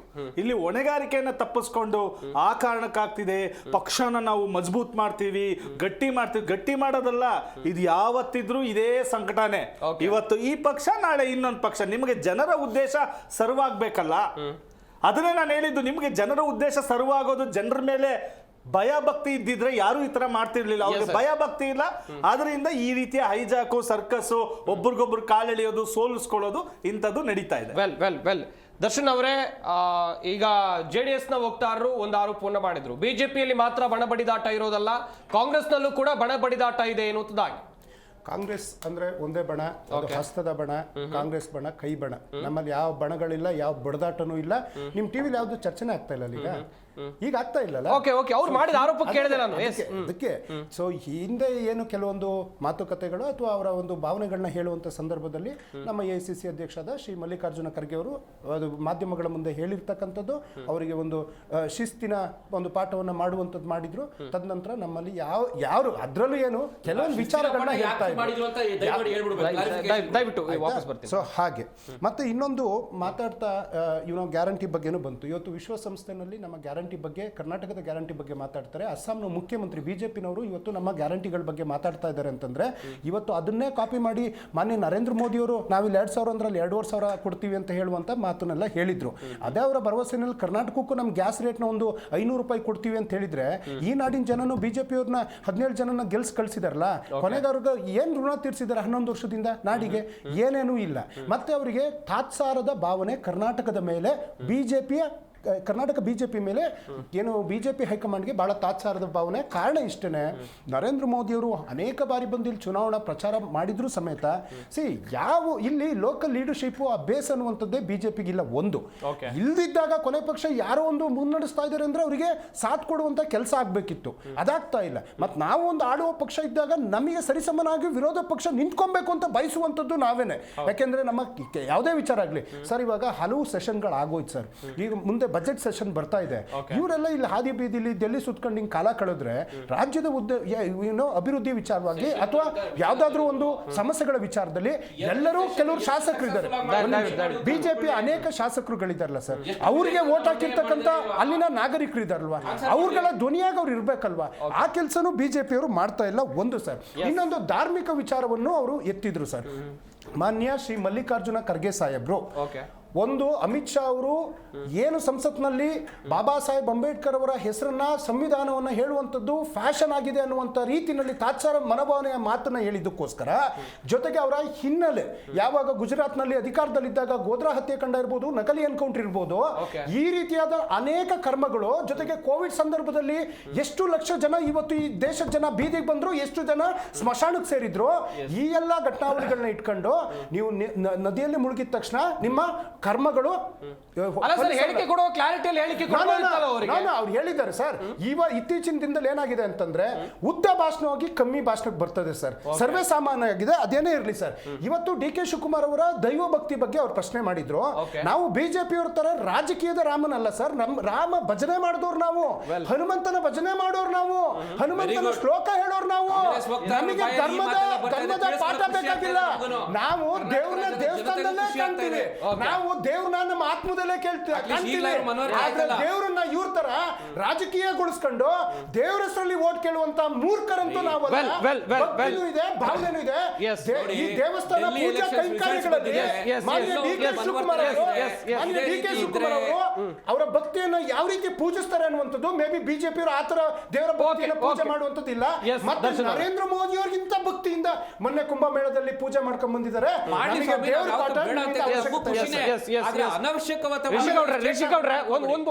ಒಂದ್ ಪ್ರಶ್ನೆ ಇದೆ. ಈಗ ಬಿಜೆಪಿಯಲ್ಲಿ ಆಗ್ತಾ ಇರುವಂತ ಬಣ ಬಡಿದಾಟದಿಂದ ನಿಮ್ಮ ಪಕ್ಷಕ್ಕೆ ಏನು ಡ್ಯಾಮೇಜ್ ಆಗಲ್ವಾ ಸರ್? ಯಾಕಂತ ಹೇಳಿದ್ರೆ ನೀವು ಮೈತ್ರಿಯಲ್ಲಿ ಇರುವಂತ ಕಾರಣಕ್ಕಾಗಿ. ಸರ್ ನೋಡಿ, ನಾವು ಅಲಯನ್ಸ್ ಅಲ್ಲಿ ಇದೀವಿ ಹೊರತು still BJP is one separate party, JDS is one separate party. So ಈಗ ಬಿಜೆಪಿಯಲ್ಲಿ ಆಂತರಿಕವಾಗಿ ಅವ್ರದ್ದು ಹೈಕಮಾಂಡ್ ಇದೆ, ಅವ್ರದೇ ಆದ ಒಂದು ಸಿದ್ಧಾಂತಗಳಿದಾವೆ. ಸೊ ಅವರು ಈಗ ಡೆಲ್ಲಿಲಿ ಕರೆದು ಬಿಟ್ಟು ಏನೇನು ಹೇಳಬೇಕು, ಕೇಳಬೇಕು, ಮಾತಾಡಿಸ್ಬೇಕು, ಅವ್ರದ್ದು ಕೇಡರ್ ಬೇಸ್ಡ್ ಪಾರ್ಟಿ ಅವರು ಸಾಲ್ವ್ ಮಾಡ್ಕೊಳ್ತಾರೆ. ಸೊ ನಾವೀಗ ಒಂದು ಅಲಯನ್ಸ್ ಅಲ್ಲಿ ಇರಬೇಕಾದ್ರೆ ನಾವು ಒಂದು ಸಜೆಷನ್ ಕೊಡ್ಬೋದು ಅಷ್ಟೇ ಹೊರತು ಬೇಡದಿಲ್ದಿರೋ ವಿಚಾರಗಳಿಗೆಲ್ಲ ನಾವು ಹೋಗ್ಬಿಟ್ಟು ಬೂಕ್ ತೋರಿಸುವಂತ ಕೆಲಸ ಮಾಡಕ್ ಹೋಗಲ್ಲ ನಾವು. ಸೊ ನಮ್ದು ಏನು ಒಂದು ಆಡಳಿತ ಪಕ್ಷ ವಿರೋಧ ಏನ್ ಮಾಡಬೇಕು ಅದಕ್ಕೆ ನಾವು ಅಲಯನ್ಸ್ ಅಲ್ಲಿ ಇದೀವಿ. ಅದಕ್ಕೆ ಏನೆಲ್ಲ ಮಾಡಬೇಕು, ಎಷ್ಟೆಲ್ಲ ಮಾಡಬೇಕು ಅದನ್ನ ನಾವು ಸಪೋರ್ಟ್ ಮಾಡ್ತೀವಿ. ಅಫ್ಕೋರ್ಸ್ ಎಲ್ಲೋ ಒಂದ್ ಕಡೆ ನಮಗೂ ಒಂಚೂರು ಬೇಜಾರು ಇದ್ದೇ ಇರುತ್ತೆ. ಈಗ ಇನ್ನೂ ಒಂದು ಸ್ಟ್ರೆಂತ್ ಆಗಿರ್ಬೋದಾಗಿತ್ತು, ಇನ್ನೂ ಒಂದು ಸ್ಟ್ರಾಂಗ್ ಆಗಿ ನಾವು ಒಂದು ಆಡಳಿತ ಪಕ್ಷನ ಅಪೋಸ್ ಮಾಡಬಹುದಾಗಿತ್ತು, ಮಾಡಬಹುದು. ಅಥವಾ ಮಾಧ್ಯಮಗಳಲ್ಲಿ ಈ ರೀತಿ ಒಂದು ಬಡ ಬಡಿದಾಟ ಅಂತ ಒಂದು ವಿಷಯ ಬರ್ತಿದೆಯಲ್ಲ ಚರ್ಚೆಗೆ ಅನ್ನುವಂಥದ್ದು ಎಲ್ಲೋ ಒಂದ್ ಕಡೆ ನಮಗೂ ಬೇಜಾರಿದೆ. ಆದರೆ ಇನ್ನ ನಿಮ್ಗೆ ಒಂದು ವಾರದಲ್ಲಿ, ನಾನು 2-3 ದಿವಸದಲ್ಲಿ ಅಂತ ಹೇಳಕ್ ಹೋಗಲ್ಲ, ಒಂದು ವಾರದಲ್ಲಿ ನಿಮಗೆ ಇದಕ್ಕೆಲ್ಲ ಒಂದು ಪರ್ಮನೆಂಟ್ ಸೊಲ್ಯೂಷನ್ ಸಿಕ್ಕೇ ಸಿಗುತ್ತೆ. ನಾವು ಈ ಹಿಂದೆ ಏನು ಒಂದು ವಿರೋಧ ಪಕ್ಷ ಸ್ಟ್ರಾಂಗ್ ಆಗಿದ್ವಿ, ಈಗ ಇನ್ನೂ ಸ್ಟ್ರಾಂಗ್ ಆಗ್ತೀವಿ. ಯಾವುದೇ ಕಾರಣಕ್ಕೂ ಈ ಕಮಿಂಗ್ ಬಜೆಟ್ ಸೆಷನ್ ಏನಿದೆಯಲ್ವಾ, ಅದು ಆ ಸೆಷನ್ ಒಳಗಡೆ ಕಾಂಗ್ರೆಸ್ ಅವ್ರು ಮಾಡಿರುವಂತ ಅಷ್ಟು ಭ್ರಷ್ಟಾಚಾರಗಳಿರ್ಬೋದು ಅಥವಾ ಅವ್ರ ಫೇಲ್ಯೂರ್ಸ್ಗಳು ಏನೇ ಇರ್ಬೋದು ಅದನ್ನೆಲ್ಲ ಕರ್ನಾಟಕ ರಾಜ್ಯದ ಜನತೆಗೆ ತೋರಿಸುವಂತ ವಿಚಾರದಲ್ಲಿ ನಾವು ಯಾವುದೇ ಕಾರಣಕ್ಕೂ ಒಂದು ಬ್ಯಾಕ್ ಸ್ಟೆಪ್ ಮಾಡಲ್ಲ. ಇದು 100% ಸತ್ಯ. ನಿಮ್ಗೆಲ್ಲ ಒಂದು ವಾರದಲ್ಲಿ ಅಷ್ಟೇ, ಇನ್ನೇನು ಜಾಸ್ತಿ ನಿಮ್ಗೆ 2-3 ದಿವಸ ಅಂತ ಏನ್ ಹೇಳ್ತಾರೆ, ಒಂದು ವಾರದಲ್ಲಿ ಇದೆಲ್ಲ ಕ್ಲಿಯರ್ ಆಗುತ್ತೆ ನಿಮ್ಗೆ. ಎಸ್ ಸತೀಶ್ ಕುಮಾರ್ ಅವರೇ, ಒಂದು ವಾರದಲ್ಲಿ ಎಲ್ಲ ಸಮಸ್ಯೆಗಳನ್ನ ಕ್ಲಿಯರ್ ಮಾಡ್ಕೊಳ್ತೀವಿ ಅಂತ ಹೇಳ್ತಾ ಇದ್ದಾರೆ. ಯತ್ನಾಳ್ ಅವರು ಒಂದ್ ಬಾರಿ 2 ಬಾರಿ ಡೆಲ್ಲಿಗೆ ಹೋಗಿದ್ದಲ್ಲ, ಸಾಕಷ್ಟು ಬಾರಿ ಹೋಗಿದ್ದಾರೆ. ಹೈಕಮಾಂಡ್ ನಾಯಕರ ಭೇಟಿಗೆ ಅವಕಾಶ ಸಿಗ್ಲಿಲ್ಲ. ಓರ್ವ ಹಿರಿಯ ನಾಯಕ, ಅದು ಅವರಿಗೆ ಅವಮಾನ ಮಾಡಿದಂತೆ ಅಲ್ವಾ? ಖಂಡಿತ. ನೋಡಿ, ಅವರು ಮೊದಲೇ ರೆಬಲ್ ಅಂತ ಹೇಳಿ ಅವರು ಫೇಮಸ್ ಆಗಿದ್ದಾರೆ. ಮತ್ತೆ ಇನ್ನೊಬ್ರು ಅವರು ಸೀನಿಯರ್ ಒಬ್ಬ ಸಂಸದರು, ಯಾರು ಇವತ್ತು ಬಿಜೆಪಿ. ಯಾಕಂದ್ರೆ ನಾನು ಆಗ್ಲೇ ಹೇಳಿದೆ ನಿಮಗೆ, ಕೇಡರ್ ಅಂತಕ್ಕಂಥದ್ದನ್ನ ನೀವು ಫಾಲೋ ಮಾಡದೇ ಇದ್ದಾಗ ಈ ರೀತಿಯ ಆಂತರಿಕ ಜಗಳಗಳು, ಕಚ್ಚಾಟಗಳು, ಮತ್ತೆ ಅದು ಹೇಳಿದ್ನಲ್ಲ, ಅದು ಯಾವ ರೀತಿಯ ಮಟ್ಟಕ್ಕೆ ಅಂತ ಹೇಳಿದ್ರೆ, ಇವ್ರು ನನಗಿದ್ರೆ ಥ್ರೆಟ್ ಆಗ್ತಾರೆ ಅಂತ ಹೇಳಿ ಅವ್ರನ್ನ ರಾಜಕೀಯ ಜೀವನವನ್ನ ಮುಗಿಸೋ ಮಟ್ಟಕ್ಕೆ ಇಲ್ಲಿ ಪ್ರಯತ್ನಗಳಾಗಿದೆ ಬಿಜೆಪಿನಲ್ಲಿ. ಅಷ್ಟು ಸಾಮಾನ್ಯವಾದ ದಂಗಲ್ ಅಲ್ಲ ಇದು. ಈ ದಂಗಲ್ಲು ಎಂತ ಒಂದು ದಂಗಲ್ ಇದು, ಎಷ್ಟು ವರ್ಷದ ದಂಗಲ್ ಅಂತ ಹೇಳಿದ್ರೆ, ಯಾವಾಗ ಯಡಿಯೂರಪ್ಪನವ್ರು ಕುರ್ಚಿ ಬಿಟ್ರೋ ಅವಾಗಿಂದ ಈ ದಂಗಲ್ಲು ಒಳಗಡೆ ಆಂತರಿಕ. ಯಾಕಂದ್ರೆ ಅದು ಸತ್ಯನೂ ಕೂಡ. ಯಾಕಂದ್ರೆ ಎಷ್ಟೋ ಜನ ಒಂದು ಪಕ್ಷದ ವ್ಯವಸ್ಥೆಯಲ್ಲಿ ದುಡ್ದಿರ್ತಾರೆ, ಅಂತವ್ರಿಗೆ ನೀವು ಕೇಡರ್ ಬೇಸಲ್ಲಿ ಮಣೆ ಹಾಕದೆ ಹೋದಾಗ, ಯಾರೋ ಇವತ್ತು ಹಣ ಇಟ್ಕೊಂಡು ಬಂದಿದ್ದಾರೆ ಅಥವಾ ಜಾತಿಯಲ್ಲಿ ನೀವು ಸಮೀಕರಣ ಮಾಡಿ ಎತ್ತೀವಿ ಅಂತ ಎಲ್ಲ, ಎಲ್ರದ್ದು ಜಾತಿ ಇದೆ ಇಲ್ಲಿ. ರಾಜಕೀಯಕ್ಕೆ ಬಂದವ್ರದ್ದು ಎಲ್ಲಾರ್ದು ಸರ್ವೇ ಸಾಮಾನ್ಯವಾಗಿ ಜಾತಿನ ಇಟ್ಕೊಂಡೇ ಬರೋದು. ಇಲ್ಲಾಂದ್ರೆ ಎಲ್ಲಿ ಜಾತಿ ಇದಿಲ್ಲ ಅಂದ್ರೆ ಹೋಗಲ್ಲ. ಅದ್ರಲ್ಲೂ ಪಾಪ ಅಮಾಯಕರು ಯಾರು ಅಂದ್ರೆ ಹಿಂದುಳಿದ ವರ್ಗದವರು, ಅವರು ಇವರು SC ST ಅನ್ನೋ ವರ್ಗ ಪಾಪ ನಿರ್ಲಕ್ಷ್ಯಕ್ಕೆ ಒಳಗಾಗಿದೆ. ಇವತ್ತು ಎಂತೆಂತ ಒಳ್ಳೊಳ್ಳೆ ನಾಯಕರಿದ್ದಾರೆ, ಅವ್ರನ್ನೆಲ್ಲ ಏನ್ ಮೇಲೆತ್ತಬೇಕು ಅಂತ ಕೆಲ್ಸಗಳಾಗ್ಬೇಕು. ಆದ್ರೆ ಇವತ್ತು ಒಂದು ಪಕ್ಷಗಳಲ್ಲಿ ಭ್ರಷ್ಟಾಚಾರ ಆಗ್ತದಲ್ಲ, ಅವಾಗ ಏನ್ ಹೇಳ್ತೀರಾ ಸರ್? ಯಾವ್ದು ಯಾವ ಭ್ರಷ್ಟಾಚಾರ? ಈಗ ಕರ್ನಾಟಕ ರಾಜ್ಯದಲ್ಲಿ ಆಗಿರುವಂತದ್ದು ಅಲ್ಲ ನೋಡಿ, ನಾನ್ ಹೇಳ್ತಾ ಇರೋದು ರಾಜಕೀಯ ನಾಯಕರಿಗೆ ಅಲ್ಲ. ಬಿಜೆಪಿಯಲ್ಲಿ ಇದ್ದಾಗ ಯಾವ ಡಿಪಾರ್ಟ್ಮೆಂಟ್ ಅಲ್ಲಿ ಆಗಿದೆ ಅನ್ನೋದು ಎಲ್ರಿಗೂ ಗೊತ್ತಿದೆ ಬಿಡಿ. ನಾನು ಆ ವಿಚಾರಕ್ಕೆ ಬರಲ್ಲ ಬ್ರದರ್. ಇದರಲ್ಲಿ ಎಲ್ಲರೂ ಒಂದೇ. ನೀವು ವಿಷಯನ ಬೇರೆ ಮಾಡ್ತೀರಾ. ಅಲ್ಲ ನೀವು ಆಡಳಿತ ಪಕ್ಷದವರು ವಾಲ್ಮೀಕಿ ನಿಗಮದಲ್ಲಿ ಎಷ್ಟು ಮೇಂಟೈನ್ ಮಾಡಿ ಸ್ವಲ್ಪ ದಯವಿಟ್ಟು ಸರ್, ಇವರ ಬಗ್ಗೆ ಮೇಂಟೈನ್ ಮಾಡಿ. ಸತೀಶ್ ಅವರು ಕಂಟಿನ್ಯೂ ಮಾಡಿ. ಎಸ್ ನೋಡಿ, ಎಲ್ಲದಕ್ಕೂ ನಾನು ಮಧ್ಯ ಹಾಕ್ಬಹುದು ಬಾಯಿನ. ನೀವು ಅದು ಪಾಪ ಅರ್ಥ ಬರಲ್ಲ. ಸಂಪತ್ ಅವ್ರೆ ಅವ್ರಿಗೆ ಒಂದು ಕಾರ್ಯಕ್ರಮ ಮಾಡಿ ಕೂತ್ಕೊಳ್ಳಿ. ಜನಗಳಿಗೆ ಪಾಪ ಅವ್ರೇ ಅವ್ರ ಪಕ್ಷನೇ ಅವ್ರ ಪ್ರೊಜೆಕ್ಟ್ ಮಾಡಿ. ಸತ್ಯ ಕೈ ಆಗ್ತಾ ಇದೆ ಪಾಪ. ನಾನು ಹೇಳ್ತಾ ಇರೋದು, ಆ ರೀತಿಯ ಒಂದು ಸಮೀಕರಣದಲ್ಲಿ ಎಲ್ಲಾ ನಾಯಕರನ್ನೇ ಎತ್ತಬೇಕಾಗ್ತದೆ. ಅವ್ರಿಗೆ ಆ ಸ್ಥಾನಮಾನವನ್ನ ಆ ಸಂದರ್ಭದಲ್ಲಿ ಕೊಡಬೇಕಾಗ್ತದೆ. ಯಾಕಂದ್ರೆ ಇವ್ರು ಮೆಚ್ಕೊಂಡಿರೋದು ಅದನ್ನ. ನಾವು ಆಮ್ ಆದ್ಮಿ ಪಾರ್ಟಿಯಲ್ಲಿ ಆ ತರ ಜಾತಿ ಸಮೀಕರಣ ನಾವು ಮಾಡ್ಕೊಂಡಿಲ್ಲ. ನಾವು ಮಾಡ್ಕೊಂಡಿರೋದು ಈ ದೇಶದ ಸಮೀಕರಣ, ಈ ದೇಶದ ಹಿತಾಸಕ್ತಿ, ಮತ್ತೆ ಈ ದೇಶದ ಒಂದು ಬಾಬಾ ಸಾಹೇಬ್ ಅಂಬೇಡ್ಕರ್ ಏನು ಪ್ರಜಾಪ್ರಭುತ್ವ ಅಂತ ಹಾಕಿದ್ದಾರೆ, ಅದರಲ್ಲಿ ಪ್ರತಿ ಭಾರತೀಯ ನಾಗರಿಕನಿಗೂ ಒಂದು ಪಕ್ಷ ಜವಾಬ್ದಾರಿ ಆಗಿರ್ಬೇಕು ಅಂತ ನಾವು ಬಯಸ್ತೀವಿ. ಸೊ ಆದ್ರಿಂದ ನಮ್ಮಲ್ಲಿ ಫೈಟ್ ಆಗಲ್ಲ. ಇರ್ಲಿ, ಅದನ್ನ ನಾವು ನಮ್ಮ ಆಮ್ ಆದ್ಮಿ ಪಾರ್ಟಿ ನಾನೇನು ಹೇಳಕ್ ಹೋಗಲ್ಲ. ಆದರೆ ಇಲ್ಲಿ ಇವತ್ತು ನೀವು ದಿನನಿತ್ಯ ಇವತ್ತು ಫ್ರೀಡಂ ಪಾರ್ಕ್ಗೆ ಹೋದಾಗ ಒಂದೊಂದು ವಿಚಾರನ ಇಟ್ಕೊಂಡು ಪ್ರತಿಭಟನೆಗಳನ್ನ ಮಾಡ್ತಾ ಇದ್ದಾರೆ. ಒಂದು ವಿರೋಧ ಪಕ್ಷವಾಗಿ ನೀವು ಎಷ್ಟು ಆ ವಿಚಾರಗಳನ್ನ ನೀವು ತಗೊಂಡು ರೆಪ್ರೆಸೆಂಟ್ ಮಾಡಿ ನ್ಯಾಯ ಕೊಡಿಸಿದೀರಾ. ಇವತ್ತು ನೋಡಿ, ಒಂದು ಹೇಳ್ತೀನಿ, ಇವತ್ತು ಒಂದು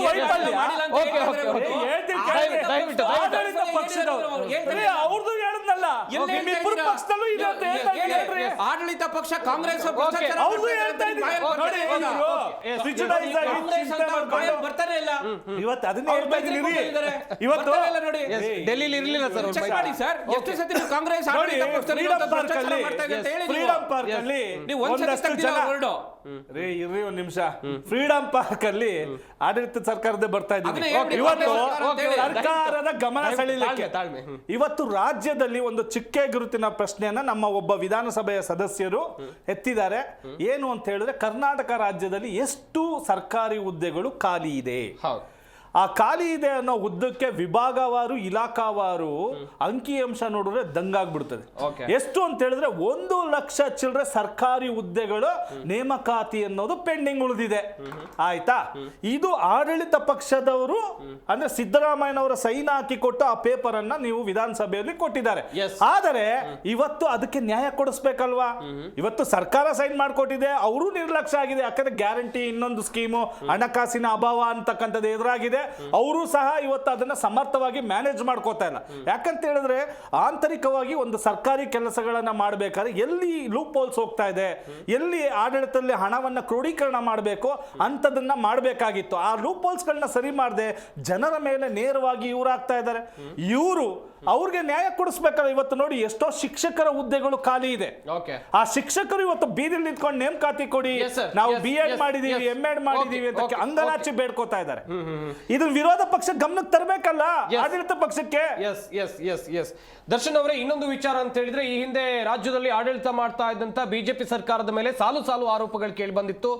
ಬಿಜೆಪಿ ಸರ್ಕಾರದ ಅವಧಿಯಲ್ಲಿ ಆದಂತ ಹಗರಣಗಳ ವಿಚಾರಕ್ಕೆ ಸಂಬಂಧಿಸಿದಂತೆ ನಾವು ಅಧಿಕಾರಕ್ಕೆ ಬಂದ್ರೆ ತನಿಖೆಯನ್ನು ಮಾಡ್ತೀರಿ ಅಂತ ನೀವು ಹೇಳಿದ್ರೆ, ಈಗ ವಿರೋಧ ಪಕ್ಷದಲ್ಲಿದ್ದಾರೆ, ತಪ್ಪುಗಳು ಆಗಿವೆ ಅಂತ ಆ ಸಂದರ್ಭದಲ್ಲಿ ನೀವು ಹೇಳಿದ್ರೆ ತನಿಖೆ ಎಲ್ಲ ಆಯ್ತು ಸರ್? ಸರ್, ದೇವರಾಜರ್ ಸ್ಟ್ರಕ್ ಟರ್ಮಿನಲ್ ಬಂಧನ ಆಗುವಂತ ಕೆಲಸ ಆಗಿದೆ. ಬೋವಿ ನಿಗಮದ ಹಗರಣದಲ್ಲಿ ಬಂಧನ ಆಗುವಂತ ಕೆಲಸನೂ ಆಗಿರ್ತಕ್ಕಂಥದ್ದು. ಮತ್ತೆ ಜಸ್ಟಿಸ್ ಕುನ್ನಾ ಅವ್ರದ್ದು, ವೀರಯ್ಯ ಅವ್ರದ್ದು, ನಾಗಮೋಹನ್ ದಾಸ್ ಅವರ ವರದಿಯನ್ನ ನಾವು ಕೇಳಿದ್ವಿ. ಅದರಲ್ಲಿ ಕುನ್ನಾ ಅವರ ವರದಿ ಸರ್ಕಾರಕ್ಕೆ ತಲುಪಿದೆ. ಅದಕ್ಕೆ ವಿಶೇಷ ತಂಡ ಮಾಡಿ ಅದನ್ನ ತನಿಖೆ ಮಾಡುವಂತ ಕೆಲಸ. ವರದಿ ಕೈ ಸೇರ್ತು ಸರ್.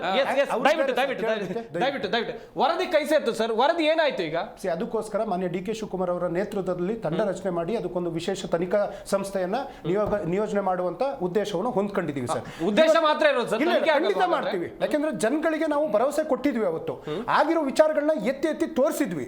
ಅದಕ್ಕೆ ನ್ಯಾಯ ಕೊಡಿಸುವಂತ ಕೆಲಸ ನಾವು ಖಂಡಿತ 100ಕ್ಕೆ 100 ಮಾಡ್ತೀವಿ ಸರ್. ಹಾಗೆ ತಮ್ಮಲ್ಲಿ ಕೈ ಮುಗಿದು ವಿನಂತಿಸಿಕೊಳ್ಳುವುದು ಮಾಧ್ಯಮದವರಿಗೆ ಏನಂತಂದ್ರೆ, ನೀವು ಮೂಢ ವಿಚಾರನು ಚರ್ಚೆ ಮಾಡಿದ್ರಿ, ನಿಮ್ಮ ಹಕ್ಕು ಕರ್ತವ್ಯ ಒಪ್ಕೊಳ್ತೀನಿ. ವಾಲ್ಮೀಕಿ ವಿಚಾರನು ನೀವು ಚರ್ಚೆ ಮಾಡಿದ್ರಿ ಸರ್. ಹಾಗೇನೆ ನನ್ನದೊಂದು ರಿಕ್ವೆಸ್ಟ್ ಏನು ಅಂತಂದ್ರೆ, ಮೊನ್ನೆ ಹೈಕೋರ್ಟ್ ನಿಂದ ಜಡ್ಜ್ ಅವರು ಚೀಮಾರಿ ಹಾಕಿದ್ದಾರೆ. ಕೇತ್ಗಾನಹಳ್ಳಿಯ ಕೆರೆ ಇದೆ ಗೋಮಾಳ ನುಂಗಿರೋ 14 ಎಕರೆದಕ್ಕೆ ಎಸ್ಕಾರ್ಟ್ ಕೊಟ್ಟು ಕಳಿಸ್ತೀವಿ ಅಂತ ಕುಮಾರಸ್ವಾಮಿ ಅವರಿಗೆ ಚೀಮಾರಿ ಹಾಕಿದ್ದಾರೆ. ಈ ಒಂದು ವಿಚಾರ ಅಧಿಕಾರಿಗಳಿಗೂ ಹೇಳಿದ್ದಾರೆ, ತನಿಖೆ ಸರಿಯಾಗಿ ಮಾಡಬೇಕು ಅಂತಾನೆ ಹೇಳಿದ್ದಾರೆ. ಇನ್ನೊಂದು ಸರ್, ಅದು 14 ಎಕರೆ. ಇನ್ನೊಂದು ಶ್ರೀ ಸಾಯಿ ವೆಂಕಟೇಶ್ವರ ತನಿಖೆ ಆಗಿರ್ತಕ್ಕಂಥದ್ದು ವರದಿಯನ್ನ ಕೊಟ್ಟಿದ್ದೀವಿ. ತನಿಖಾಧಿಕಾರಿಗಳಿಗೆ ಜೀವ ಬೆದರಿಕೆ ಹಾಕುವಂತ ಕೆಲಸವನ್ನ ಇವರು ಮಾಡಿ ಇವತ್ತು ರಾಜ್ಯಪಾಲರ ಅಂಗಳದಲ್ಲಿ ಇದ್ರು, ರಾಜ್ಯಪಾಲರದ್ದು ಪ್ರಾಸಿಕ್ಯೂಷನ್ ಕೊಡ್ತಾ ಇಲ್ಲ. ಎರಡನೇದು ಸರ್, ಇನ್ನೊಂದು ಪಡುವಾಲ ಹಿಪ್ಪೇನ ಅಲ್ಲಿ ಕೆರೆಯನ್ನು ನುಂಗಿರ್ತಕ್ಕಂಥದ್ದು 87 ಎಕರೆ, ಅದನ್ನ ಅರ್ಜಿಯನ್ನ ರಾಜ್ಯಪಾಲರಿಗೆ ಕೊಟ್ಟಿದ್ದಾರೆ, ದೇವೇಗೌಡರ ಕೇಸು. ಅದು ಇಲ್ಲಿ ತನಕ ಅವ್ರು ಯಾವುದೇ ತನಿಖೆಗೆ ಆದೇಶ ಮಾಡ್ತಾರೆ. ರಾಜ್ಯಪಾಲರು ಈ ದೇಶದಲ್ಲಿ ರಾಜ್ಯದಲ್ಲಿ ಯಾರಾದ್ರೂ ಹೆಸರು ಮಾಡಿದ್ದಾರೆ ಅಂದ್ರೆ ಮಾನ್ಯ ಕುಮಾರಸ್ವಾಮಿ ಅವರು. ಗಂಗೇನಹಳ್ಳಿ ವಿಮಲಾ ಅವರ ಅತ್ತೆ ವಿಮಲಾ ಅವರ ಹೆಸರಲ್ಲಿ GPA ಮಾಡ್ಕೊಂಡು ಚನ್ನಪ್ಪ ಅವರ ಹೆಸರಲ್ಲಿ 60 ಲಕ್ಷ ಇದು ಒಂದು ತನಿಖೆ ಆಗಬೇಕು. ತನಿಖೆ ಮಾಡುವ ಯೋಗ್ಯತೆ ಇಲ್ಲ ಅಂತಂದ್ರೆ ನೀವು ಸುಮ್ಮನೆ ಏನು ಹೇಳಬೇಕು? ಇವರು ಏನು ಮಾತಾಡಬೇಕು? ಇವರು ಅವರ ಆಡಳಿತ ಪಕ್ಷದಲ್ಲಿ ಇದ್ದಾರೆ ತಾನೆ, ಎಲ್ಲ ಸಂಸ್ಥೆಗಳು ಅವರ ಅಂಡರ್ ಇದೆ ತಾನೆ ಕರ್ನಾಟಕ ರಾಜ್ಯದಲ್ಲಿ. ಒಂದು ನಿಮಿಷ ಸರ್, ಇವ ಶಿಸ್ತು ಅಂತೆಲ್ಲ ಮಾತಾಡ್ತಾ ಇದ್ರಲ್ಲ ಸರ್, ಒಂದು ಮಹಿಳೆಯ ಕಿಡ್ನಾಪಿಂಗ್ ವಿಚಾರದಲ್ಲಿ ರೇವಣ್ಣ ಅವರಿಗೆ ಯಾವ ಒಂದು ಶಿಸ್ತಿನ ಕ್ರಮ ತಗೊಂಡ್ರು, ಒಂದು ಹುಡುಗರ ಮೇಲೆ ಆದಂತ ದೌರ್ಜನ್ಯದಲ್ಲಿ MLC ಸೂರಜ್ ಮೇಲೆ ಅವ್ರು ಏನು ಕ್ರಮವನ್ನು ತಗೊಂಡ್ರು. ಈ ಬೇರೆ ವಿಚಾರ ನಾನು ಕೆದಕೋದಕ್ಕೆ ಹೋಗಲ್ಲ, ಅದು ಸಂದರ್ಭನೂ ಅಲ್ಲ.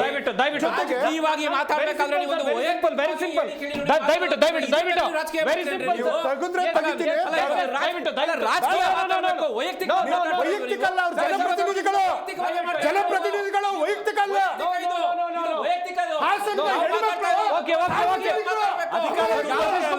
ಸತೀಶ್ ಕುಮಾರ್ ರಿಷಿ ಗೌಡ್ರ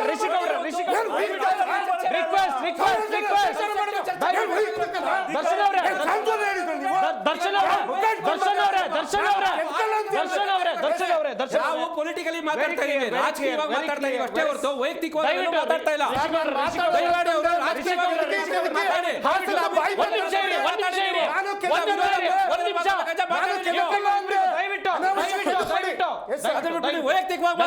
ವೆರಿ ಕ್ಲಿಯರ್ ಸರ್, ನನ್ನ ಪ್ರಶ್ನೆ ವೆರಿ ಕ್ಲಿಯರ್. ನಾವು ಮಾತಾಡ್ತಾ ಇರೋದು ಈಗ ರಾಜ್ಯ ಬಿಜೆಪಿಯ ಬಣಬಡಿದಾಟದ ವಿಚಾರವಾಗಿ ವಿರೋಧ ಪಕ್ಷದಲ್ಲಿ.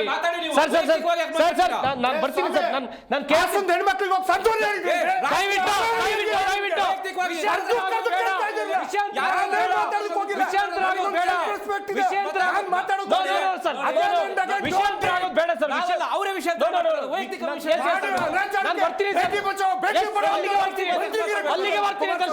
ಅಲ್ಲಿಗೆ ಬರ್ತೀನಿ. ನನ್ನ ಪ್ರಶ್ನೆ ವೆರಿ ಕ್ಲಿಯರ್ ಸರ್. ಈಗ ವಿರೋಧ ಪಕ್ಷದಲ್ಲಿ ಕೂತವ್ರ ಮೇಲೆ ನೀವು ಹಿಂದೆ ಆರೋಪ ಮಾಡಿದ್ರೆ ನೀವು ಅಧಿಕಾರದಲ್ಲಿ ಕೂತಿದ್ದೀರಾ, ತನಿಖೆ ಆಗ್ಬೇಕು ಅನ್ನುವಂಥದ್ದು ರಾಜ್ಯದ ಜನರ ಒತ್ತಾಯ. ಅದರ ಕುರಿತಂತೆ ನೀವೇನ್ ಕ್ರಮ ಕೈಗೊಂಡ್ರಿ ಅಂತ ನಾನು ಕೇಳ್ತಾ ಇರೋದು ಸರ್. ಅದನ್ನೇ ನಾನು ನಿಮ್ಗೆ ಹೇಳಿದ್ದು, ಯಾವೆಲ್ಲ ಆಯೋಗ ಇನ್ನ ನಮಗೆ 2 ಆಯೋಗಗಳ ವರದಿಯನ್ನ ಸರ್ಕಾರಕ್ಕೆ ತಲುಪಬೇಕಾಗಿದೆ. ಕುನ್ನಾ ಅವರ ವರದಿ ಸರ್, ಅದು ಏನಿಲ್ಲ ಅಂದ್ರೂ ಪ್ರಾಥಮಿಕ ಆರೋಗ್ಯ ಕೇಂದ್ರದಿಂದ ಹಿಡಿದು ಬೆಂಗಳೂರಿನ ದೊಡ್ಡ ದೊಡ್ಡ ಆಸ್ಪತ್ರೆಗಳಲ್ಲಿ ಯಾವ ಬಿಲ್ ಅನ್ನೋದು ಚರ್ಚೆ ಆಗ್ತಾ ಇದೆ. ಅದರ ಸಂಪೂರ್ಣ ಕೂಲಂಕುಷ ತನಿಖೆ ಆಗಿ ಅವತ್ತು ಯಾರು ಆರೋಗ್ಯ ಸಚಿವರು ಇದ್ರು, ಯಾರು ಮುಖ್ಯಮಂತ್ರಿ ಇದ್ರು, ಯಾಕೆ ಶ್ರೀರಾಮುಲು ರಾಜೀನಾಮೆ ಕೊಟ್ಟರು, ಪ್ರತಿಯೊಂದು ಇತಿಹಾಸದ ಪುಟದಲ್ಲಿ ಬರೆದಿದೆ. ಕೆಂಪಣ್ಣವರು ಇವತ್ತು ನಮ್ಮ ನಡುವೆ ಇಲ್ಲ. ಅವರು 40% ಆರೋಪ ಮಾಡಿದ್ರು, ದಿಂಗಾಲೇಶ್ವರ ಶ್ರೀಗಳು 30% ಆರೋಪ ಮಾಡಿದ್ರು. ಇದೆಲ್ಲ ಪಬ್ಲಿಕ್ ಡೊಮೇನ್ ನಲ್ಲಿದೆ. ನಾವು ಕ್ರಮ ತಾಳಲಿಲ್ಲ ಅಂದ್ರೆ ಜನ ನಮ್ಮನ್ನು ನೋಡಿ ನಗ್ತಾರೆ ಅನ್ನುವಂಥದ್ದು ಗೊತ್ತಿರ್ತಕ್ಕಂಥದ್ದು. ಖಂಡಿತವಾಗ್ಲೂ ನಾವೇನು ಭ್ರಷ್ಟಾಚಾರದ ಆರೋಪಗಳನ್ನ ಮಾಡಿ ಆ ತನಿಖೆ ನಡೀತಾ ಇದೆ, ಮಾಡ್ತೀವಿ ಸರ್. ಬಿಜೆಪಿ ಬಣ ಬಡಿತಾಟ ಅಂತ ಬಂದಾಗ ಸರ್, ಹಿಂದೆ ಪಕ್ಷ ಕಟ್ಟಿದವರು not only Yeddyurappa sir, A K. ಸುಬ್ಬಯ್ಯನವರು ಅಂತಿದ್ರು, ಬಿ.ಬಿ. ಶಿವಪ್ಪನವರು ಅಂತ ಇದ್ರು, ಅನಂತ್ ಕುಮಾರ್ ಇದ್ರು, ಈಶ್ವರಪ್ಪನವರು ಇದ್ರು. ಇವತ್ತು ಅನಂತ್ ಕುಮಾರ್ ಅವರು ನಮ್ಮ ನಡುವೆ ಇಲ್ಲ, ಬಿ.ಬಿ. ಶಿವಪ್ಪನವರು ಇಲ್ಲ, ಎ.ಕೆ. ಸುಬ್ಬಯ್ಯನವರು ಇಲ್ಲ. ಆದ್ರೆ ಬೇರೆ ಇದ್ದಾರೆ. ಇಷ್ಟು ಜನರಿಗೂ ಯಡಿಯೂರಪ್ಪನವರು ನೋವು ಕೊಟ್ಟಿದ್ರು ಅನ್ನುವಂಥದ್ದು ಅಷ್ಟೇ ಸತ್ಯ. ಕೇವಲ ತನ್ನ ಒಂದು ಮುಖ್ಯಮಂತ್ರಿ ಗಾದಿಗೋಸ್ಕರ ಅವರನ್ನ ಕೆಳಗಡೆ ಇಳಿಸುವಂತ ಕೆಲಸ, ಮತ್ತೊಮ್ಮೆ ಆದಾಗ ಇಳಿಸುವಂತ ಕೆಲಸ ನಡೆದಿದೆ. ಈ ಬಿಜೆಪಿಯ ಬಣ ಬಡಿದಾಟ ಮುಗಿಯಲ್ಲ ಸರ್. ಒಂದ್ ಹೇಳ್ತೀನಿ, ಒಂದು ಬಿಜೆಪಿ ಇವ್ರು ಬಣದವ್ರು ಇದಾರಲ್ಲ, ಒಂದ್ ಕಡೆ ಜೆಡಿಎಸ್ ಹೋಗಕ್ಕಾಗಲ್ಲ, ಕೋಮುವಾದಿಗಳನ್ನಂತೂ ನಾವು ಸೇರ್ಸಲ್ಲ. ಬೇರೆ ಯಾವ್ದಾದ್ರು ಪಕ್ಷ ಮಾಡ್ಕೊಂಡು ಹೋಗ್ಬೋದೇನೋ. ಒಟ್ಟಾರೆ ನಾ ಹೇಳ್ದಾಗೆ ಮುಂಬರೋ ದಿನದಲ್ಲಿ ಖಂಡಿತ 170 ಸೀಟ್ ಕಾಂಗ್ರೆಸ್ ಗೆದ್ದೆ ಗೆಲ್ಲುತ್ತೆ. ರಿಷಿಗೌಡ್ರ ನನ್ನೊಂದು ಪ್ರಶ್ನೆ ಇದೆ. ರಾಜ್ಯ ಬಿಜೆಪಿಯಲ್ಲಿ ಆಗ್ತಾ ಇರುವಂತ ಸಮಸ್ಯೆಗಳ ಬಗ್ಗೆ ಬಿಜೆಪಿ ನಾಯಕರ ಬಳಿ ಹೈಕಮಾಂಡ್ ನಾಯಕರು ಕೇಳೋದಕ್ಕಿಂತ ಕೇಂದ್ರ ಸಚಿವರಾಗಿರುವಂತ ಕುಮಾರಸ್ವಾಮಿ ಅವರ ಬಳಿ ಸಾಕಷ್ಟು ಮಾಹಿತಿಯನ್ನು ಪಡ್ಕೊಳ್ತಾ ಇದ್ದಾರೆ ಎನ್ನುವಂತ ಚರ್ಚೆ ಆರಂಭ ಆಗಿದೆ. ನಿಜಾನ ಇದು? ಇಲ್ಲ, ಸುಳ್ಳು ಇದು. ನೋಡಿ, ಸನ್ಮಾನ್ಯ ಕುಮಾರಣ್ಣವರು ಒಂದು ಕೇಂದ್ರ ಸಚಿವರಿದ್ದಾರೆ. ಈಗ ನಿಮಗೆ ಒಂದು ಟಾಪ್ 10 ಖಾತೆಗಳಂತ ಏನಿರ್ತದೋ ಅದರಲ್ಲಿ ಒನ್ ಆಫ್ ದ ಟಾಪ್ 10 ಖಾತೆಯಲ್ಲಿ ಸ್ಟೀಲ್ ಅಂಡ್ ಹೆವಿ ಇಂಡಸ್ಟ್ರಿ ಇದೆ. ಹಾಗೆ ಈಗ ಹೈಕಮಾಂಡ್ ಅಂತ ಬಿಜೆಪಿ ಪಕ್ಷದವ್ರಿಗೆ ಇರುತ್ತೆ. ನಮಗೆ ನಾವು ಒಂದು ಅಲಯನ್ಸ್ ಅಲ್ಲಿ ಇದೀವಿ ಅಂತಂದಾಗ ಸನ್ಮಾನ್ಯ ಮೋದಿಜಿ ಅವರೊಂದು ಪ್ರಧಾನಿಯವರಿದ್ದಾರೆ. ಹಾಗೆ ಈಗ ಒಂದು ಏನು ಹೈಯರ್ ಲೆವೆಲ್ ಕಮಿಟಿ ಇರ್ತದೆ, ಅದರಲ್ಲಿ ರೆಗ್ಯುಲರ್ ಬೇಸಿಸ್ ಮೇಲೆ ನಡೀತಿರ್ತದೆ. ಏನೇನು ಪ್ರೋಗ್ರೆಸ್ ಆಗ್ತಾ ಇದೆ, ಯಾವ್ಯಾವ ಪ್ರಾಜೆಕ್ಟ್ಸ್ ಎತ್ಕೊಳ್ತಾ ಇದ್ದೀರಾ, ಇದರ ಅಭಿವೃದ್ಧಿ ಡೆವಲಪ್ಮೆಂಟಲ್ ವಿಚಾರವಾಗಿ ನಡೀತಿರ್ತದೆ. ಇದ್ರ ಬಗ್ಗೆ ಡೆವಲಪ್ಮೆಂಟ್ಸ್ ಡಿಸ್ಕಷನ್ ಬಿಟ್ರೆ ಇನ್ನು ಆಂತರಿಕವಾಗಿ ಪೊಲಿಟಿಕಲಿ ಡಿಸ್ಕಷನ್ಸ್ ಅಂತ ನಾವೇನು ಮಾಡಕ್ ಹೋಗಲ್ಲ. ಒಂದು ಸಜೆಷನ್ಸ್ ಎಲ್ಲಾದ್ರೂ ಮಧ್ಯದಲ್ಲಿ ಹೇಳ್ಬೋದು ಅನ್ನೋದ್ರ ಬಿಟ್ರೆ ನಾವೆಲ್ಲೂ ಇಂಟರ್ಫಿಯರೆನ್ಸ್ ನಮ್ದು ಇಲ್ವೇ ಇಲ್ಲ. ಇನ್ನ ನಮ್ಮ ಸ್ನೇಹಿತರು ಹೇಳ್ತಾ ಇದ್ರು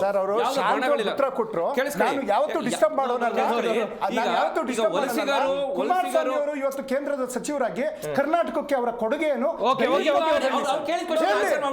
ಈಗ ಕೇಳಿಸ್ಕೊಳ್ಳಿ, ಸನ್ಮಾನ್ಯ ಎಂ.ಬಿ. ಪಾಟೀಲ್ ಸಚಿವರು ಈಗ ಜ್ಞಾನೋದಯ ಆಗಿಬಿಟ್ಟು ಡೆಲ್ಲಿಗೆ ಬಂದ್ಬಿಟ್ಟು ಸನ್ಮಾನ್ಯ ಕುಮಾರಣ್ಣ ಅವರ ಭೇಟಿ ಮಾಡಿದ್ರು. ಇದಕ್ಕೆ ಮುಂಚೆ ಈಗ HMT ಇರ್ಬೋದು, ಕುದುರೆಮುಖ ಇರ್ಬೋದು, ಹಾಗೂ ಕರ್ನಾಟಕ ರಾಜ್ಯಕ್ಕೆ ಬರಬೇಕಾಗಿರುವಂತ ಸುಮಾರು ಪ್ರಾಜೆಕ್ಟ್ಸ್ ಇದೆಯಲ್ಲ, ಎಷ್ಟು ಜನ ಬಂದ್ಬಿಟ್ಟು ಡೆಲ್ಲಿಲಿ ಅಪ್ರೋಚ್ ಮಾಡಿದ್ದಾರೆ. ಎಷ್ಟು ಆನ್ ದ ಪೇಪರ್ ನಿಮ್ಗೆ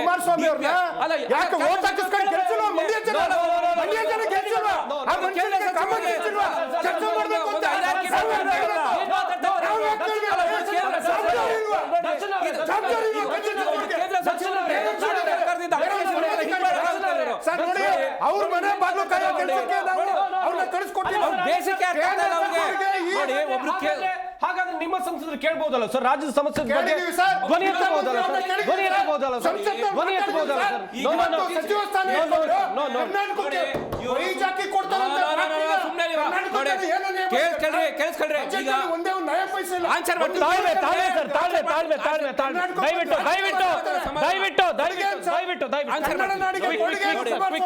ಕೇಳ್ರಿ, ಈಗ ಕರ್ನಾಟಕ ರಾಜ್ಯದ ಜಲ ಜನ ಅಂತ ಬಂದಾಗ ಸನ್ಮಾನ್ಯ ದೇವೇಗೌಡರು ಮೊನ್ನೆ ರಾಜ್ಯಸಭೆಯಲ್ಲಿ ಮಾತಾಡಿದ್ರು. ನಿಮ್ಗೆ ಏರ್ಪೋರ್ಟ್ ವಿಚಾರವಾಗಿ ಮಾತಾಡಿದ್ರು. ಇದಕ್ಕಿಂತ ನಿಮ್ಗೆ ಉದಾಹರಣೆ ಏನು ಬೇಕು? ಸನ್ಮಾನ್ಯ ದೇವೇಗೌಡರು ಕೇಳಿಸ್ಕೊಳ್ರಿ,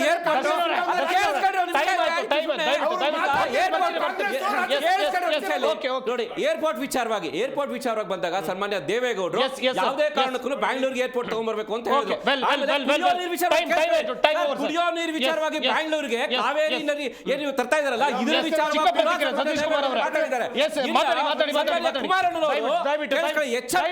ಕುದುರೆಮುಖ ಇವ್ರು ಎಂಟರ್ಟೈನ್ ಮಾಡ್ತಾ ಇದ್ದಾರೆ.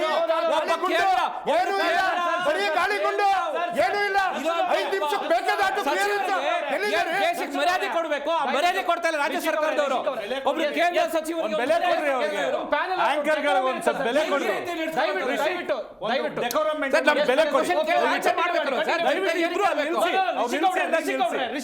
ನೋಡಿ ಇಲ್ಲೇ ಕಾಣ್ತಾ ಇದೆ ಹಣ ಅಧಿಕಾರದ ಮದ. ಇವ್ರ ಪಕ್ಷಗಳನ್ನ ಈ ರೀತಿ ಮಾಡ್ತಾ ಇದೆ. ಇಲ್ಲಿ ಅಧಿಕಾರಕ್ಕಾಗಿ ಮತ್ತೆ ಇದಕ್ಕಾಗಿ ಕಿತ್ತಾಟ ನಡೆದ ಜನಸಾಮಾನ್ಯರ ಜೀವನ ತತ್ತರ ಆಗಿದೆ. ಬೆಲೆ ಏರಿಕೆಯಿಂದ ತತ್ತರಿಸ್ತಾ ಇದ್ದಾರೆ. ಇವತ್ತು ನೋಡಿ ಅಂಗನವಾಡಿ ಕಾರ್ಯಕರ್ತರು ಬಂದು ಪಾಪ ಬೀದಿಲ್ ಕೂತಿದ್ದಾರೆ, ನಿರುದ್ಯೋಗಿಗಳು ಬಂದು ಬೀದಿಲ್ ಕೂತಿದ್ದಾರೆ, ರೈತರು ಬಂದು ಆ ಕರಾಳ ಕಾಯ್ದೆಗಳನ್ನ ರಾಜ್ಯ ಮಟ್ಟದಲ್ಲಿ ಸಿದ್ದರಾಮಯ್ಯನವರು ಅಧಿಕಾರಕ್ಕೆ ಬರೋಕ್ ಮುಂಚೆ ಏನು ಆ ಕರಾಳ ಕಾಯ್ದೆಗಳು ಬಿಜೆಪಿ ಅವಧಿಯಲ್ಲಿ ಆಗಿತ್ತು ಅದನ್ನ ತಗೋಬೇಕು ಅಂತ ಹೇಳಿ ಒತ್ತಾಯವನ್ನು ಮಾಡಿದ್ದಾರೆ. ಮುಂಬರ್ತಕ್ಕಂಥ ದಿನಗಳಲ್ಲಿ ಲಕ್ಷಾಂತರ ಯುವಕರು ಇವತ್ತು KS ಒಂದು ಪರೀಕ್ಷೆ ನಡೆಯಕ್ಕೆ ನಮ್ಮ ಸರ್ಕಾರ ಸಮರ್ಥವಾಗಿಲ್ಲ. ವಿರೋಧ ಪಕ್ಷದವರು ಇದು ಈ ರೀತಿ ಧ್ವನಿ ಆಗ್ಬೇಕು. ನೋಡಿ ಇವರು ಆಡಳಿತ ಪಕ್ಷದಲ್ಲಿ ಬಂದ್ರು ಇದೇ ಧೋರಣೆ, ವಿರೋಧ ಪಕ್ಷದಲ್ಲಿ ಬಂದ್ರು ಇದೇ ಧೋರಣೆ. ಅಧಿಕಾರದಿಂದ ದೂರ ಇಡಬೇಕು ಅಂತ ನಾನು ಕೇಳ್ಕೊಂತೀನಿ. ದೇವರು ಒಳ್ಳೆ ಬುದ್ಧಿ ಕೊಟ್ಟು ನೆಕ್ಸ್ಟ್ ಬಜೆಟ್ ಒಳಗಡೆ ಕೊನೆ ಪಕ್ಷ ತಾವು ಶಾಸಕರುಗಳಿದ್ದೀರಿ, ವಿಧಾನಸೌಧಕ್ಕಾರ ಬನ್ನಿ ನೆಟ್ಟಿಗೆ ನಿಮ್ ಬಣ ಬಡದಾಟ ಎಲ್ಲ ಬಿಡಿ. ವಿರೋಧ ಪಕ್ಷ ಅಂದ್ರೆ ಆ ಗತ್ತು ಗಾಂಭೀರ್ಯತೆ ಘನತೆ ಇಟ್ಕೊಳ್ಳೋದನ್ನ ಕಲ್ತ್ಕೊಳ್ಳಿ. ಕರ್ನಾಟಕದ ರಾಜ್ಯಕ್ಕೆ ಇತಿಹಾಸದಲ್ಲಿ ಈ ತರದಾದಂತ ಆಳುವಾಗಲೂ ಅವರು ವಿಫಲ, ವಿರೋಧ ಪಕ್ಷದಲ್ಲೂ ವಿಫಲ. ಈ ರೀತಿಯಾದಂತ ದೊಂಬರಾಟಗಳನ್ನ ಬಿಜೆಪಿಯಿಂದ ನೋಡಿರ್ಲಿಲ್ಲ. ಬಟ್ ಇವತ್ತು ದಿನ ಬೆಳಗ್ಗೆ ನೋಡ್ತಾ ಇದೀವಿ. ಕೊನೆ ಪಕ್ಷ ಒಳ್ಳೆ ಬುದ್ಧಿ ತಗೊಂಡು ಮತ್ತೆ ಆಡೋ ಭಾಷೆಗಳ ಮೇಲೆ ಒಂದು ನಿಗಾ ಇರ್ಬೇಕು. ನಾವಿಲ್ಲಿ ಬಂದು ಮಾತಾಡ್ಬೇಕಾದ್ರು ಸಾವಿರ ಸರಿ ಯೋಚಿಸ್ತೀವಿ ಸರ್. ಅವ್ರುಗಳು ಒಬ್ಬೊಬ್ರು ಲೀಡರ್ಗಳಾಗ್ಬಿಟ್ಟು ಅಲ್ಲಿ ಮತಕ್ಷೇತ್ರದಿಂದ ಆಯ್ಕೆಯಾಗಿ ಅವರ ಪದ ಬಳಕೆಗಳು ಅವರ ನಾಯಕರುಗಳ ಮೇಲೆ ಯಾವ್ದಿದೆ ಅದೆಲ್ಲ ಬದಲಾದ್ರೆ ಒಳ್ಳೇದು. ಅದು ಮೀರಿದ್ದು ಅವ್ರ ಪಕ್ಷಕ್ಕೆ ಬಿಟ್ಟಿದ್ದ ವಿಚಾರ. ಗಮನಿಸಿದ್ರೆ ವೀಕ್ಷಕರೇ, ನಮ್ಮ ಈ ಚರ್ಚಾ ಕಾರ್ಯಕ್ರಮದಲ್ಲಿ ಸಾಕಷ್ಟು ವಿಚಾರಗಳ ಕುರಿತು ಚರ್ಚೆಯನ್ನ ಮಾಡಿದ್ವಿ. ನಮ್ಮ ಈ ಚರ್ಚಾ ಕಾರ್ಯಕ್ರಮದಲ್ಲಿ ಭಾಗಿಯಾದಂತ ಕಾಂಗ್ರೆಸ್ ವಕ್ತಾರರಾಗಿರುವಂತಹ ದರ್ಶನ್ ಅವರು, ಹಾಗೇನೆ ಆಪ್ ವಕ್ತಾರರಾಗಿರುವಂತಹ ಡಾಕ್ಟರ್ ಸತೀಶ್ ಕುಮಾರ್ ಅವರು, ಹಾಗೇನೆ JDS ವಕ್ತಾರರಾಗಿರುವಂತಹ ರಿಷಿಕ್ ವಿವನ್ ಗೌಡರು, ಎಲ್ಲರಿಗೂ ಕೂಡ ಧನ್ಯವಾದಗಳು. ಚರ್ಚೆಯಲ್ಲಿ ಭಾಗಿಯಾಗಿ ಸಾಕಷ್ಟು ಮಾಹಿತಿಯನ್ನು ಕೊಟ್ಟಿದ್ದಕ್ಕಾಗಿ. ಒಂದ್ ಕಡೆಯಲ್ಲಿ ರಾಜ್ಯ ಬಿಜೆಪಿಯಲ್ಲಿ ಬಣಬಡಿದಾಟ ನಿಲ್ಲುವಂತ ಲಕ್ಷಣಗಳು ಕಾಣ್ತಾ ಇಲ್ಲ, ದಿನದಿಂದ ದಿನಕ್ಕೆ ತಾರಕಕ್ಕೆ ಇರ್ತಾ ಇದೆ. ಇನ್ನು ಒಂದು ವಾರದಲ್ಲಿ ಬಣಬಡಿದಾಟದ ಬಗ್ಗೆ ಕಂಪ್ಲೀಟ್ ಪಿಕ್ಚರ್ ಅಂತ ಹೇಳಿದ್ರೆ ಎಲ್ಲವೂ ಕೂಡ ಸರಿಯಾಗುತ್ತೆ ಅಂತ ಹೇಳಿ ರಾಜ್ಯ ನಾಯಕರು ಹೇಳ್ತಾ ಇದ್ದಾರೆ. ಕಾದ್ ನೋಡ್ಬೇಕು. ದೆಹಲಿ ಅಂಗಳದಲ್ಲಿ ವಿಜೇಂದ್ರ ಬಣದವರು ಕೂಡ ಇದ್ದಾರೆ, ಇತ್ತ ಯತ್ನಾಳ್ ಬಣದವರು ಕೂಡ ಇದ್ದಾರೆ. ಹೈಕಮಾಂಡ್ ಯಾವ ರೀತಿಯಾಗಿ ಈ ಸಮಸ್ಯೆಗೆ ಮದ್ದು ಅರಿಯುತ್ತೆ ಅನ್ನುವಂಥದ್ದನ್ನು ಕೂಡ ಕಾದ್ ನೋಡ್ಬೇಕಾಗಿದೆ. ಇದಾಗಿತ್ತು ಇವತ್ತಿನ ಚರ್ಚಾ ವಿಷಯ. ನೋಡ್ತಾ ಇರಿ ಜಿ ಕನ್ನಡ ನ್ಯೂಸ್, ಸತ್ಯವೇ ಸುದ್ದಿಯ ಜೀವಾಳ.